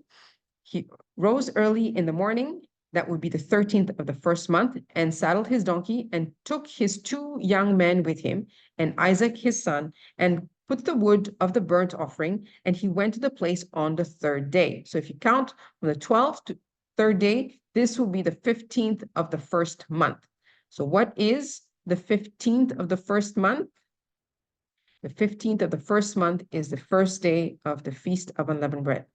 So on the 15th day of the first month, on the Feast of Unleavened Bread, on the day that we say is supposed to be not only the removal of the leaven, but it's now also the offering of the firstborn. That's when Isaac was supposed to be on the altar. Now, think about it. We know that Abraham's hand was stopped. And what was offered instead?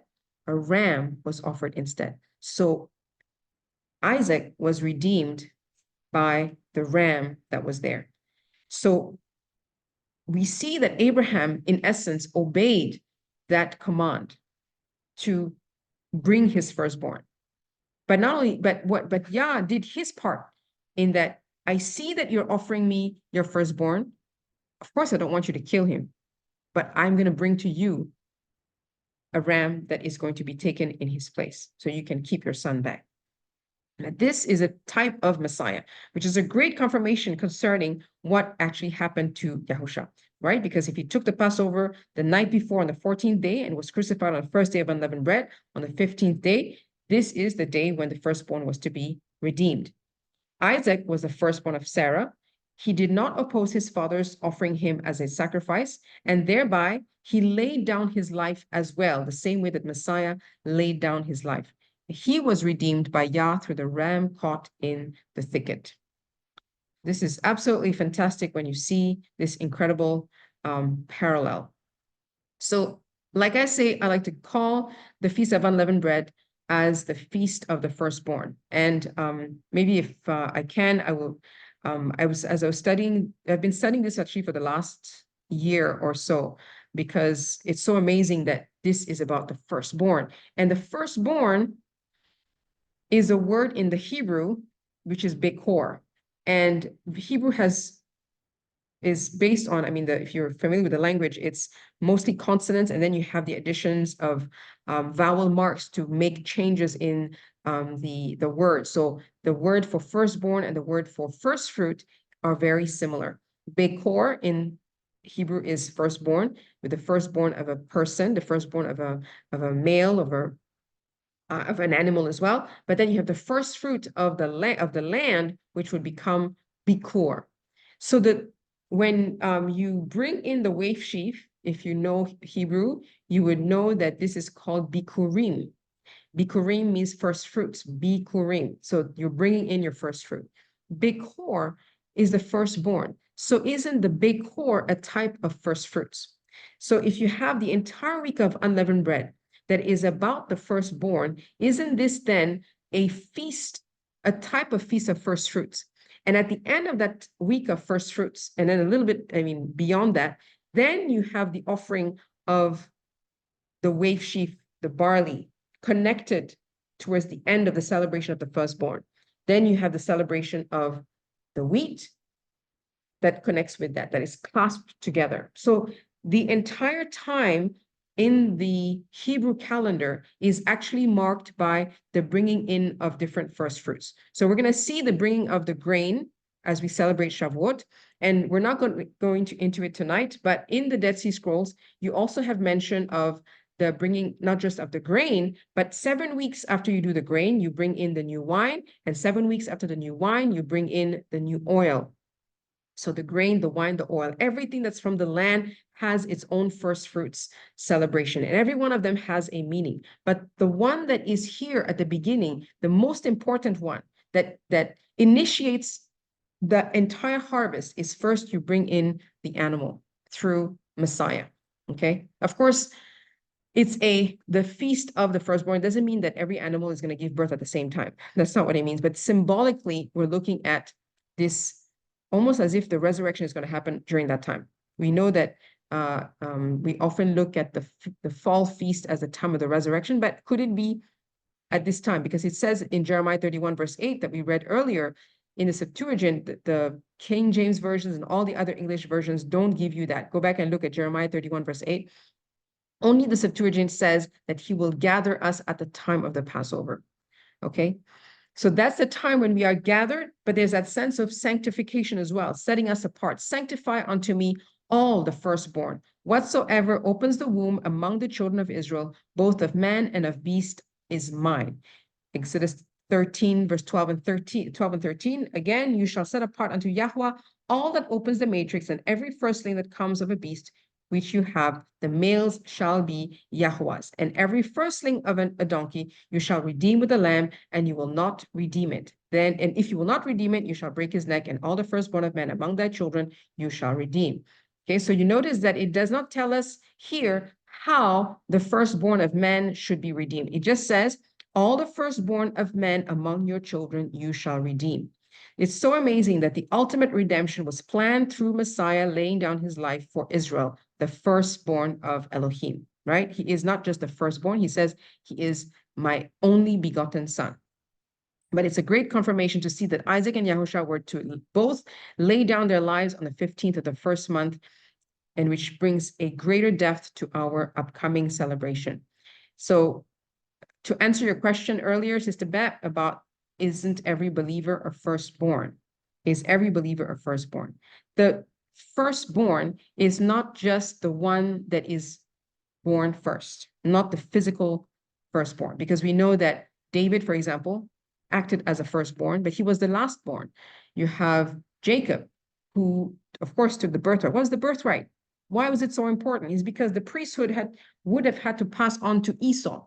The teaching, because prior to having the Levites, the priesthood already existed. There was that whole aspect of teaching the law of Elohim. The words that are used, for example, for Abraham, when it says he will teach my charge, that is priesthood, priestly language. Okay, so Mark initiated this class tonight telling you that it's all about looking at the priesthood. Okay, it's about setting up his kingdom. So remember, it's all throughout the scriptures, it's all there. When we look at how the priesthood was to be passed down. So Esau was supposed to take that priesthood, but he did not want to have it. So he sold it to Jacob. Jacob takes on then the role of the priesthood. So Jacob was one that displayed the character of someone who could take on the priesthood. So any one of us that would have the ability or the desire to take on this role, to take on this priesthood, can be a part of it. But are we willing to lay down our lives? Are we willing to not say, I just need to be saved and that's it. I just need to go to heaven. You know, that type of very shallow understanding and a very cheap way of looking at what Messiah has done.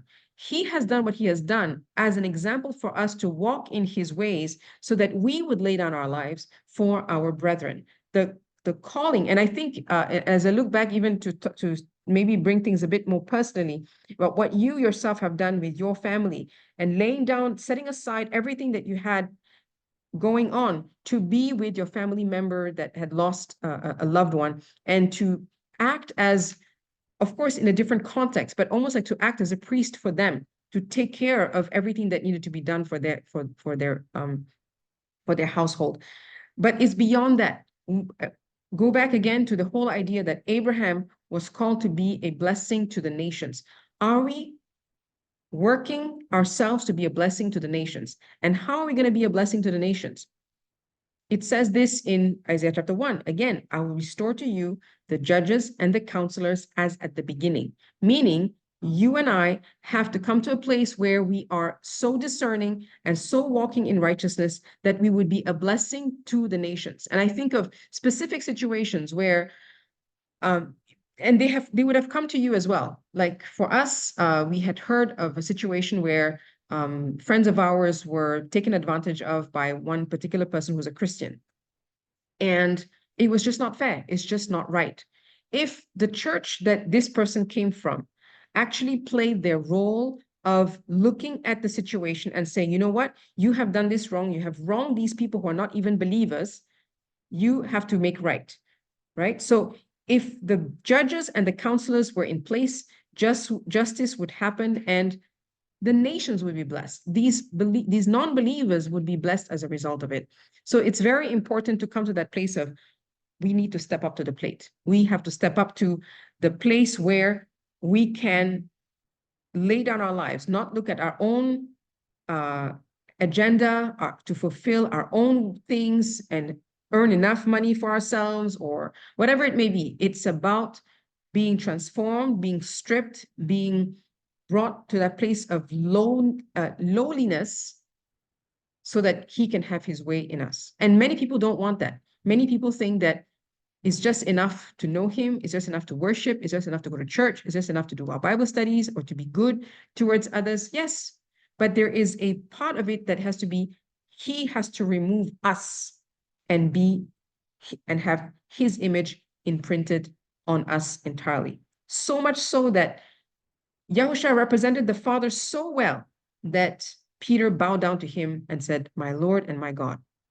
because he saw the image of the Father in the Son. And that is actually our goal, you know. I'll leave this slide here. You can read it when you get the slides, so you can have a look at how this pans out. All right. Quick pause. I'm going to pause my sharing here. Any questions so far before we get into the Feast of Weeks? Thank you for hanging on so far. I have no idea what time it is because I can't see the time while I'm online. Okay, I have 15 minutes to finish the Feast of Weeks. Wonderful. Thank you, Ruzu, for Yes. teaching. Can I know about Yahushua said,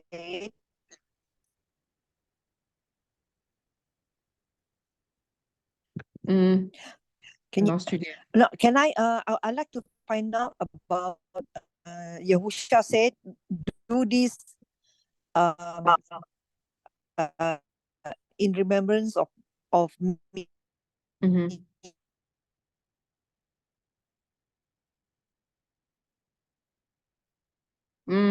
I can't hear you, Kashar, because you're breaking up. Can you, if you don't mind, just put your question in the chat, and then I'll try to respond to it. Meaning we only doing it during Passover, right? Yeah, I mean, we take it as such. We take it as that particular meal is in regards to taking the Passover. I know that this is the communion is instituted by the church, but in reality, it's a representation of the Passover meal. So it doesn't have to be like breaking bread and drinking wine, but having the Passover meal together. Yes, it's about it's about taking the Passover meal together, because if you say, "Do this in remembrance of me," what are you remembering? It's when, like I said, it's when you do the Passover, don't remember just the Exodus out of Egypt, but remember that I am the one who brings you out of the slavery of sin.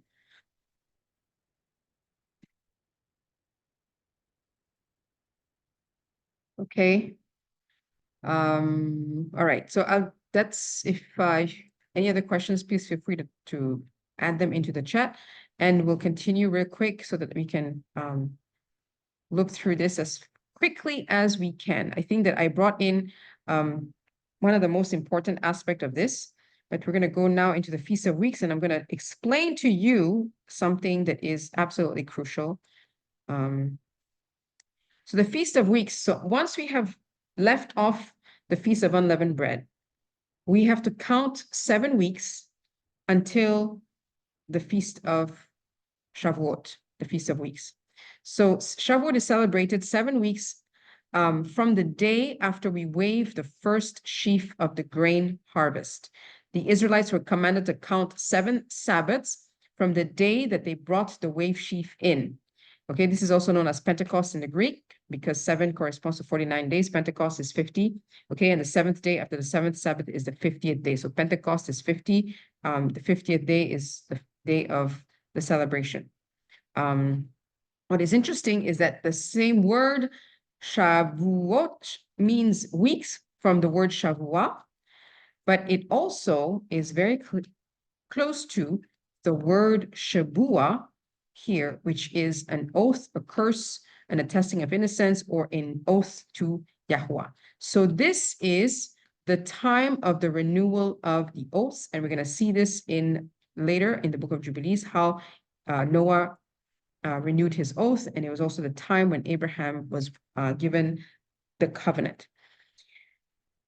We see the instructions for the Feast of Weeks, or Shavuot, in Leviticus chapter 23, verse 15 to 22. And you shall count unto you from the morrow after the Sabbath, from the day that you brought the sheaf of the wave offering, 7 Sabbaths shall be complete.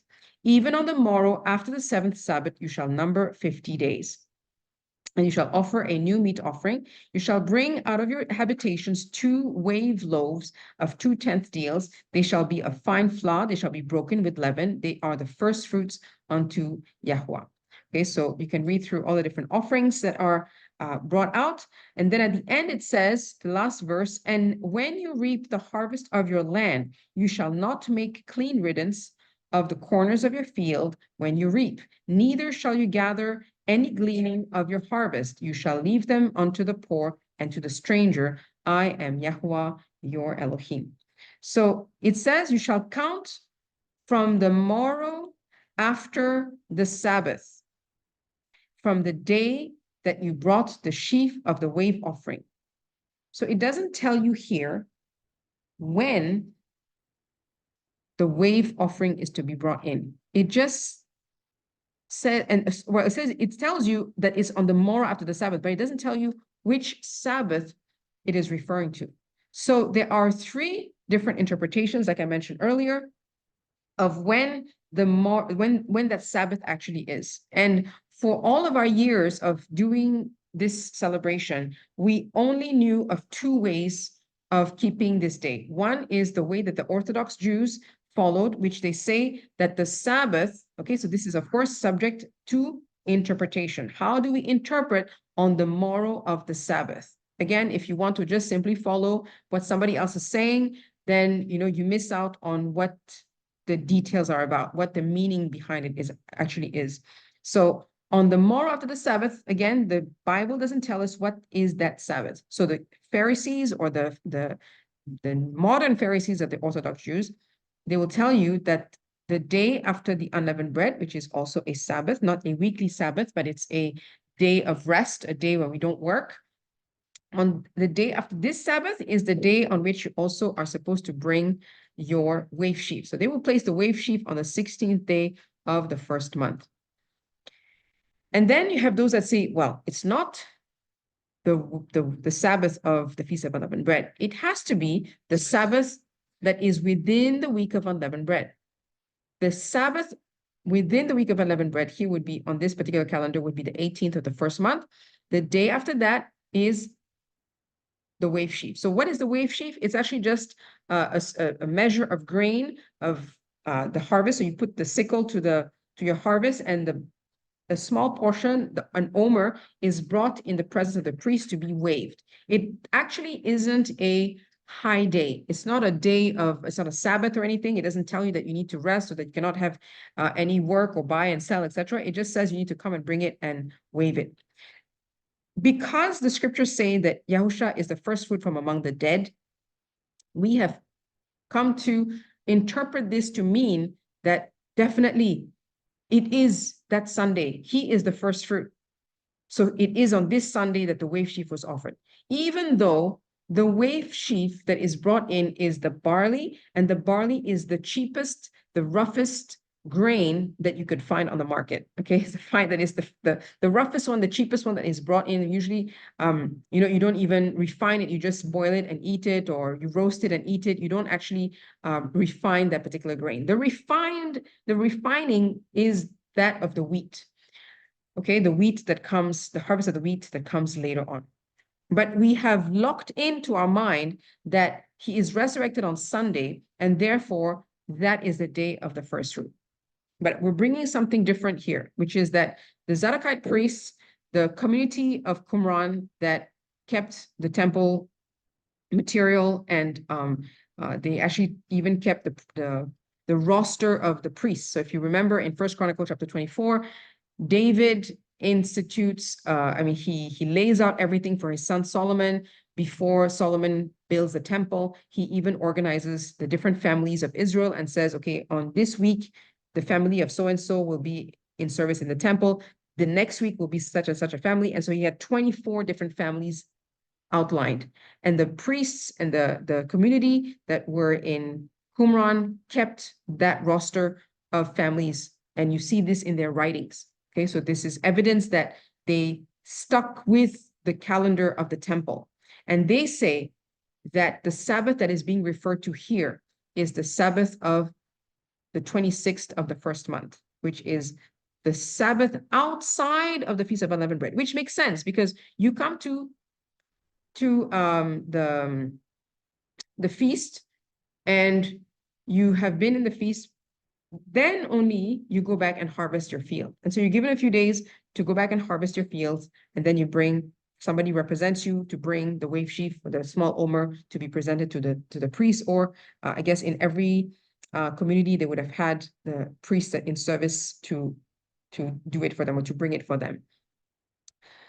Why is this of any importance? Okay, so this day here begins the counting towards Shavuot. Okay, the command is you will count 7 Sabbaths from after the day that you bring the wave sheaf. So for those of you who are still very new to this, if the Feast of First Fruits is here or wherever you place it, okay, even if you place it the week before, you count 7 Sabbaths. So this is the first day of the week, and then you count from this first Sabbath, the first Sabbath of the 7 Sabbaths to Shavuot, first, second, third, fourth, fifth, and then 6th and 7th is the last Sabbath, and the day after that is a Sunday, and that is Shavuot, the Feast of Weeks, okay? That is how you count 50 days, because up until this 7th Sabbath will be 7 times 7, that's 49 days, plus 1 day, Shavuot will be the 50th day, all right? So that is when we have the timing of this Feast of Shavuot, okay? So if you count for yourself unto the Sabbath from the day that you brought the sheaf of the wave offering, 7 Sabbaths, and that shall be complete.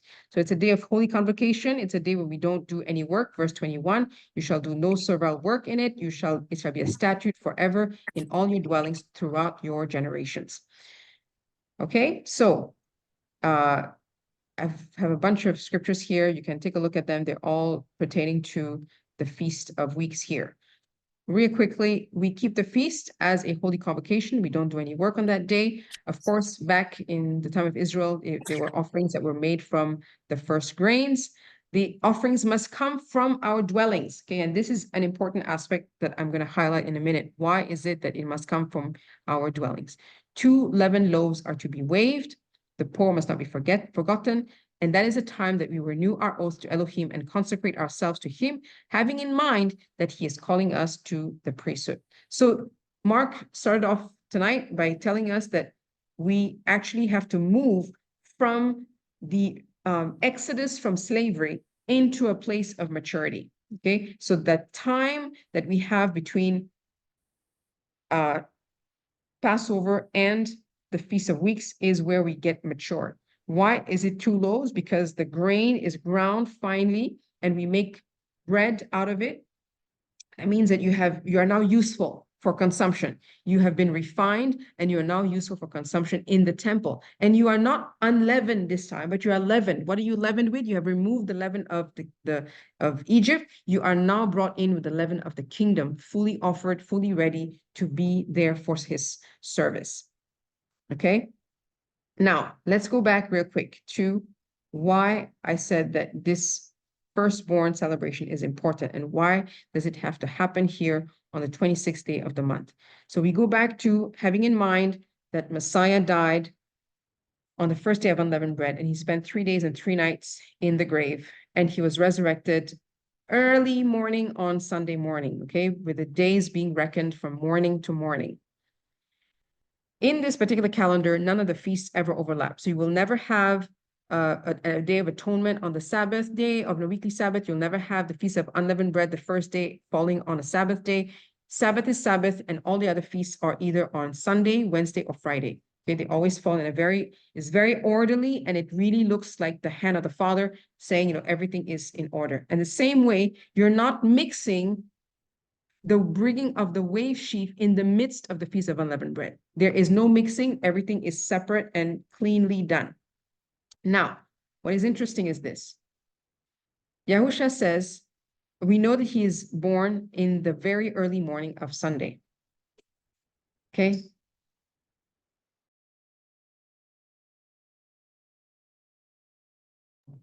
So, we know that he dies on this day. I mean, he's resurrected on this day. And we are told in the story, if you recall, that he tells Mary, don't touch me because I've not yet ascended to my Father. So Mary is not allowed to touch him. He is just out of the grave. So a lot of people have theorized, why is it that he said that? Is it because he needed to he would have been unclean, or because he was unclean because he was just resurrected from the dead. So that means that he still has uncleanliness of having touched the dead, because there's a commandment in the Torah that says that if you touch a dead person's body, you are unclean for 7 days. So I remember it was like 3 days and 7. I think you have to clean yourself twice. But one thing that is of interest is that in John chapter 20, it tells us that he appears to the disciples after 8 days. So on the 8th day after his resurrection, so day 1 until 7 plus 8 here, on the following Sunday, Thomas sees him and touches him. He allows Thomas to touch him that evening. Why do we have this detail in the scriptures that 8 days were required until they were able to actually touch his body? Now you go back to the whole understanding of the firstborn. In Exodus chapter 22, it tells us that you shall leave the firstborn with the mother for 7 days, and on the 8th day you shall redeem the firstborn. So every male child that is born to a parent will remain with the mother for 7 days, and then on the 8th day they have to be brought to the Heavenly Father and presented to the Heavenly Father and say, he is yours. What is interesting is that on the 8th day is also the day of the requirement of the circumcision, right? That's the covenant that is cut between Yahuwah and his people. But what is fascinating is that Yahusha basically fulfills on this day of the wave sheaf, he fulfills the requirement of the firstborn. And you don't see this anywhere else. People have said, oh, definitely the Zadok calendar is wrong because the Feast of First Fruits is outside of, it's not on the Sunday that Yahusha is resurrected. But actually, there's a very reason why, is because he is actually fulfilling the requirement that as a newborn, right? He is the firstborn from among the dead. He's no longer the wave sheaf of the barley. We're not talking about the cheap grain here. It's not representing him.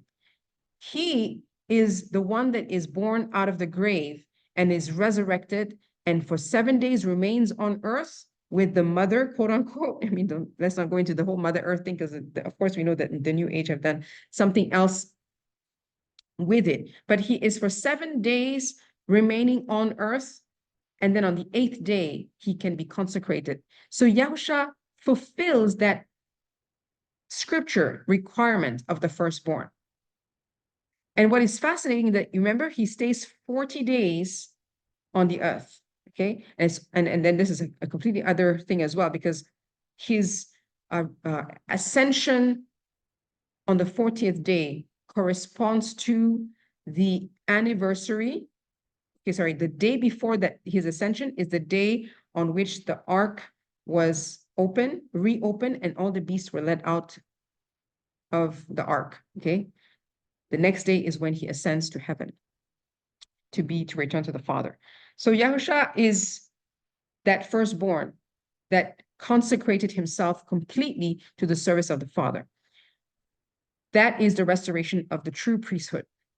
He is wanting to have that position. He is not wanting, but he takes on the position of the high priest now, fully at the service of the Father, removed now from earth back into the service of the Father to carry out the work that needs to happen for us on our behalf in the heavenly place, which is an incredible thing, because now he's asking us to be like him, to be part of the assembly of the firstborn, which we're going to take a look at in a little while.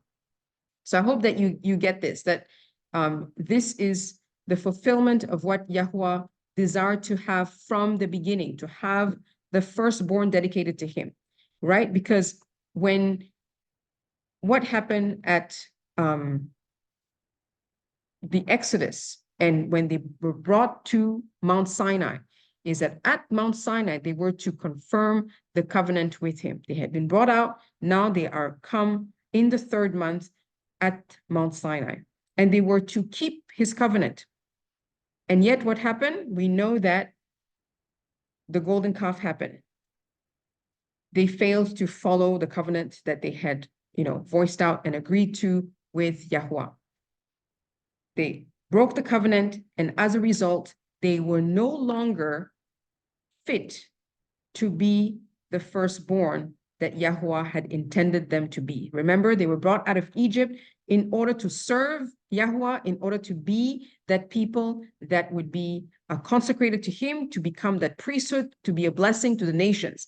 And they go ahead after saying yes. Okay, the whole situation in Exodus chapter 19 that we have here on this slide is about them saying yes to the Father. We will.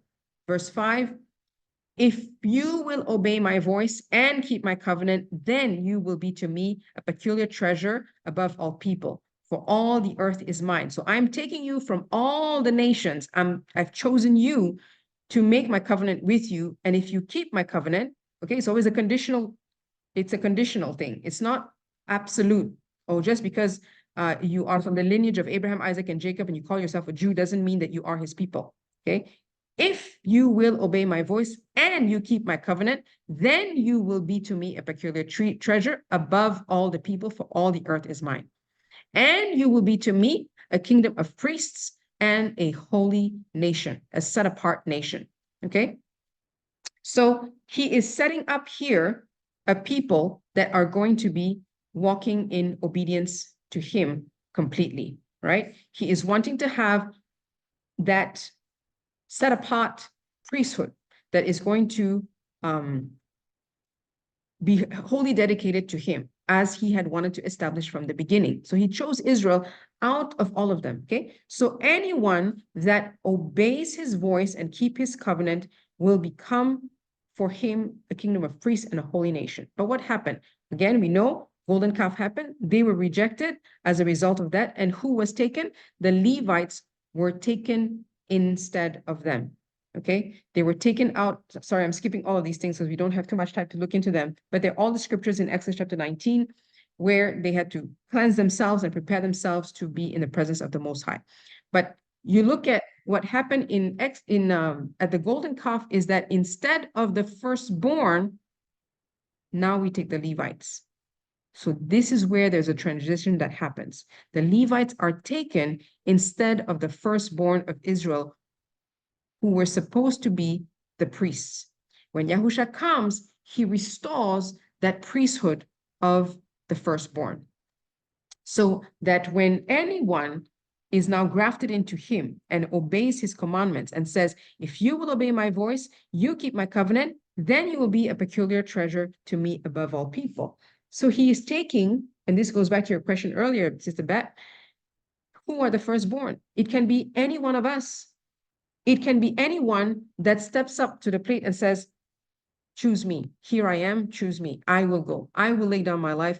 I will take care of the rest of my brethren and teach them in the ways of the Most High. I will not take on my own agenda. I will take on the agenda of the King. Okay? So Israel was brought out of Egypt as the firstborn of Elohim to be consecrated to serve him. And Yahweh said to Moses, when you go back to Egypt, see that you do all of those wonders before Pharaoh, which I have put in your hands, but I will harden his heart so that he will not let the people go. Then you shall say to Pharaoh, thus says Yahweh, Israel is my firstborn. So I say to you, let my son go, that he may serve me. But if you refuse to let him go, indeed, I will kill your son, your firstborn. So we see the necessity to dedicate and consecrate to Yahweh, so to consecrate Yahweh's firstborn to him alone. What belongs to him must be given to him. And the reason to bring Israel to him was not so that Israel would serve him. Indeed, Israel was brought out of Egypt not just to pursue their own destiny or to receive freedom from slavery. They were called out to become the ministers of the Most High. As the firstborn, they belong to Yahweh by right. Okay, so this is the verse that I mentioned earlier, Exodus chapter 22, verse 29 to 30. You shall not delay to offer the first of your right produce and your juices. The firstborn of your sons you shall give to me. Likewise, you shall do with your oxen and your sheep. It shall be with its mother 7 days. On the 8th day, you shall give it to me. So this should cause us to consider what we ourselves have been saved for. Okay, we're not saved to just be so-called removed from sins and entering into heaven. There's a great depth. You and I have been called to enter into that covenant, which leads to the priesthood. Okay, so this is what Exodus 19, Shavuot is about. We have been brought out, we are brought to the mountain, and now we are to confirm the covenant. Yahweh is asking us, will you follow my ways? If you do that, then you will be to me a priest, a kingdom of priests. Okay, so the condition is you will be you will be to me a kingdom of priests. The disciples were called for that.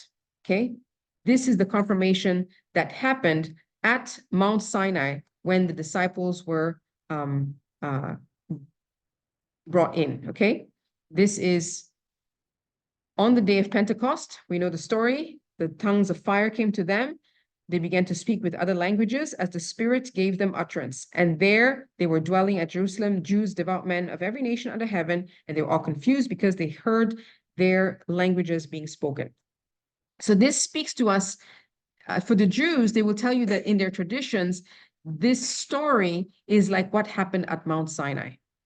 At Mount Sinai, they heard all different kinds of sounds. I mean, there was a very sensory experience. They saw the thunder, the lightning, they heard the thunder, they heard Yahweh's voice. It was frightening. And here they heard, because there was a multitude of nations, of people as well. It was not just the Israelites that came out, but all of those that had obeyed the commandment of Yah, that followed with them. They heard in different languages as well. So this is what is traditionally held by the Jews in their texts. So here we have a similar experience, and this time it's like Yahweh confirming his covenant, and these are now the mature believers. They had come out of being, very fearful. They were, on their own, and then he comes to them and strengthens them and empowers them, and now they become their priests, right? So if you look at it from this perspective, when the disciples are taken out, when they are brought out, they are actually actively teaching the commands, right? If Yahusha says, go out and make disciples of all nations, teaching them to obey, right? Teaching them everything that I've told you. So he is restoring back that whole justice, righteousness, the ways of Yah, all of that is now being restored back to Israel, to Judea at that time, and to those surrounding. And the disciples were fulfilling that. They were going out now to teach the ways of Yahuwah so that justice and righteousness would rule again. So they were acting like the firstborn. They were acting like the priesthood that was, corrupt, because the priesthood of the temple had been corrupted. We know that they had actually historically, they were corrupt from a very long time, but at the time of the 2nd century was when the priesthood was replaced. So here we have the disciples now taking on not the position that's in the temple where they have their nice robes, etc., but now they were taking on the position by the power of the Holy Spirit to go and teach the nations the rules and the laws of Elohim, to bring all of them to the obedience of the king.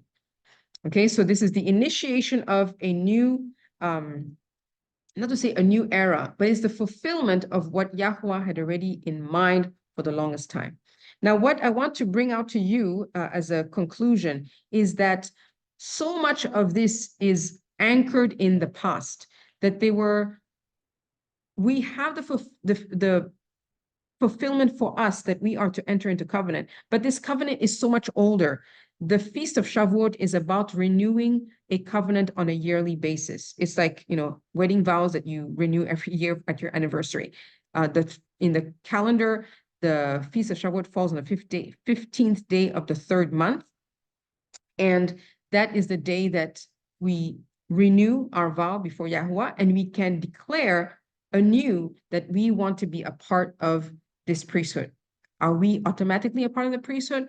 Are we worthy to be a part of the priesthood? We have to make ourselves worthy by the power of the Holy Spirit as we are willing to be transformed to carry out his work on a daily basis, okay? I know that some of us are already doing that as we do ministry, as we lay down our lives to reach out to people, whether it is through widows, orphans, or the disenfranchised, the poor, etc. That is already a form of laying down our lives, and we will receive his recognition for that, okay? But I want to show that there's so much that goes back to the past. And so we see this in the book of Jubilees, where it says on the first day of the third month that he went forth from the ark and built an altar on that mountain. He made atonement for the earth, etc. This was after the flood. And then it says, as he brings that offering, Yahweh smelled the goodly savor, and he cut a covenant with him that there should not be any more a flood to destroy the earth, that all the days of the earth, seed time and harvest, should never cease. Cold and heat, summer and winter, and day and night should not change their order, nor cease forever. Then verse 10, it says, and Noah and his sons swore that they would not eat any blood that was in any flesh, and he cut a covenant before Yahweh Elohim forever throughout all the generations on the earth in this month. Okay. Then further down in Jubilee 6, verse 15, it says that, I'll let you read through that because this speaks of the Feast of Weeks, verse 18, and verse 17. For this reason, it is ordained and written on the heavenly tablets that they should celebrate the Feast of Shavuot in this month once a year to renew the covenant every year. And this whole feast was celebrated in heaven from the day of creation till the days of Noah, 26 jubilees and 5 weeks of years. And Noah and his sons observed it for 7 jubilees and 1 week of years till the day of Noah's death. But Abraham observed it, Isaac, Yaakov, and his children observed it up to your days, and in your days the children of Yasharel forgot it until ye celebrated anew on this mountain. So this is, Jubilees is supposed to have been written by Moses. So it's a renewal of the covenant, and Moses brings it back to Abraham, Isaac, Jacob, Noah, etc. Verse 21, for it is the feast of Shavuot and the feast of first fruits of the wheat harvest. This feast is twofold and of a double nature, according to what is written and engraven concerning it, celebrated. Okay, why is it twofold? It's the feast of oaths, because I told you Shavuot is 7 weeks, but also it's very close to the word Shabua, which means oaths. So it's a feast of renewal of the oaths, and at the same time, it's a feast of bringing the first fruit harvest. Okay, so it's twofold. And then we see in Jubilees chapter 15 as well, in the case of Abraham, you can read through all the details, but basically in the middle of the month, Abraham celebrated the feast of first fruits of the grain harvest. This is the time when Yah promises to him, you shall be the father of many nations. And then it says, as for you, you keep my covenant, you and your seed after you, and circumcise every male upon you, and circumcise your foreskins, and it shall be a token of an eternal covenant between me and you. So Yahweh makes a covenant at this point in time with Abraham, and he promises to him to give him a son that will cause him to be the father to many nations. And then Jubilees chapter 16, verse 12 to 14, which is the best. In the middle of the 6th month, the Lord visited Sarah and did to her as he had spoken, and she conceived. Remember, in the 6th month is also when Mary came to Elizabeth. Okay, it tells us 2 things. One is that Elizabeth was in her 6th month of pregnancy, and that Mary came to her in the 6th month, which is very likely the 6th month of the year, just as how in the middle of the 6th month, the Lord visited Sarah and did to her as he had spoken, and she conceived. And she bare a son in the 3rd month. So 9 months later, in the 3rd month, and in the middle of the month, 15th day of the 3rd month is Shavuot. At the time which Yahweh had spoken to Abraham on the festival of the first fruits of the harvest, Isaac was born. And Abraham circumcised his son on the 8th day. He was the first that was ever circumcised according to the covenant, which is ordained forever. Okay, we have gone through a lot of material today to go through the spring feast. Are you still with me, or have you dropped off? We have seen the importance of the firstborn and how it is truly in the heart of Yahweh to establish his firstborn as the priest. But it is not something that is just based on lineage. It is based on obedience. Israel has always been about people walking in the obedience that Yahweh had required. When Israel disobeyed, when the priests disobeyed, they were cut off, and he restarted again, right? He always kept a remnant, of course, but it's all about obedience. Are we walking in obedience or not? And he says in Isaiah 56 that the stranger that wants to hold on to him, that wants to take on his covenant, should not be rejected. And that's us. We who are strangers, we who are not Jews in lineage, we are Gentiles by nature, we hold on to the covenant. And he says that let that person not say, I am a dry tree, but he will have a testimony that is even better than sons and daughters. Okay, so that means that we have that privilege of being grafted in through Messiah to also be called to the priesthood. Now, we don't take it lightly, we don't take it presumptuously, because it does mean that we lay down our lives, that we are to be stripped of our own understanding of things, that we are to remove ourselves from worldly things, that we're not going to serve ourselves, but we are going to serve the Most High in everything, that we're not going to have our own image, but we're going to bear His only image. All right, so I'm going to stop here. Next week, we're going to take a look at the fall feast, and I promise you it's not going to be as heavy as what it was today, but I needed to pack all of that all in one session. You can review the recording in due time. All right, I know it's very late. I'm not going to keep you, but if you do have any questions, feel free to open it up now. Otherwise, we're going to pray and close.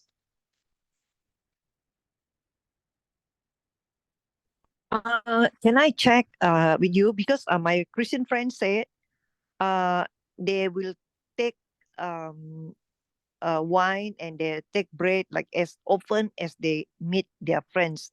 Sometimes they even do themselves, especially if they are sick, and then they would do that. I just want to know whether actually is that supposed to do, because the word of Yahusha said, do this as often as you can. So this is their base of understanding lah. But just now you were mentioning, I mean, in the Bible also said that Yahusha said, do this in remembrance of me, which is only on Passover. So yeah, just need to have a clarify of that. Thank you. Yeah, I mean, I think you missed my response to it earlier, because I explained a bit, but or at least I gave you an answer to it. But I did say that yeah, it is really about the Passover, because when he says do this in remembrance of me, it's echoing the command in Exodus that says that this celebration of the Passover is a memorial. And if you recall, Mark, and maybe you're not here, and Mark also mentioned about the memorial, a remembrance. It's a remembrance. We have to do it to remember something. So we remember the Exodus when we take the Passover. For the Israelites, that's what they were doing. But then now that we are in Messiah, we remember what He does for us. No longer remember the Exodus out of Egypt, but now remember what I am doing for you, that I am delivering you from from sin and death, not just sin, but sin and death, because he overcomes death for us. So that He can give it to us. So now, yeah, I know that many people have taken this to be so many things that it is not, but yeah, it really is about the Passover. I don't know how you can explain it to people. I mean, there's so much to undo in terms of learning. If they're willing to, take a look at the scripture from a different perspective, then I guess you may have a chance. But if they're not willing, then I think it's not to say pointless, but it's going to be hard for you to convince them. If they don't know the feast and the Passover, etc., it's very hard to get their mindset out of it. But pray for that. Pray for an open door, and for a desire to even start keeping the Sabbath. I think that's a very important thing as well, just for them to start looking at that. Okay. Yeah, thank you for the explanation on the Passover. But what about the when Yahushua mentioned, do this as often as you can, as often as you can do, right? So they would, as like, often as you do it, do it in remembrance of me. So that means every time you do it, do it in remembrance of me. It's not do it often. It means as often as every time you do it in remembrance of me. Okay?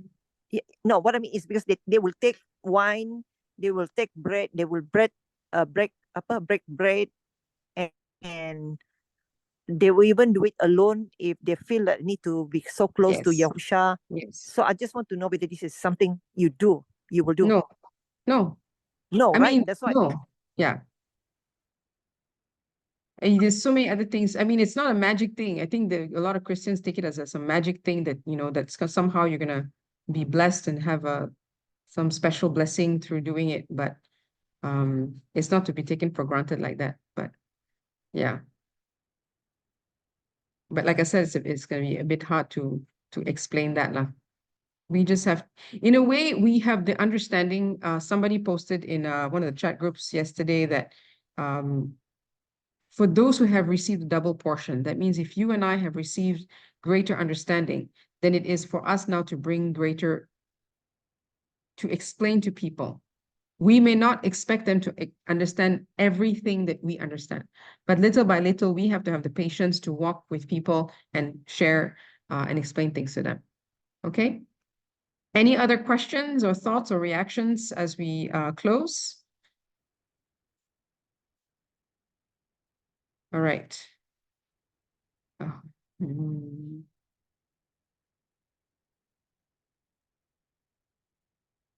All right, then let us close in prayer.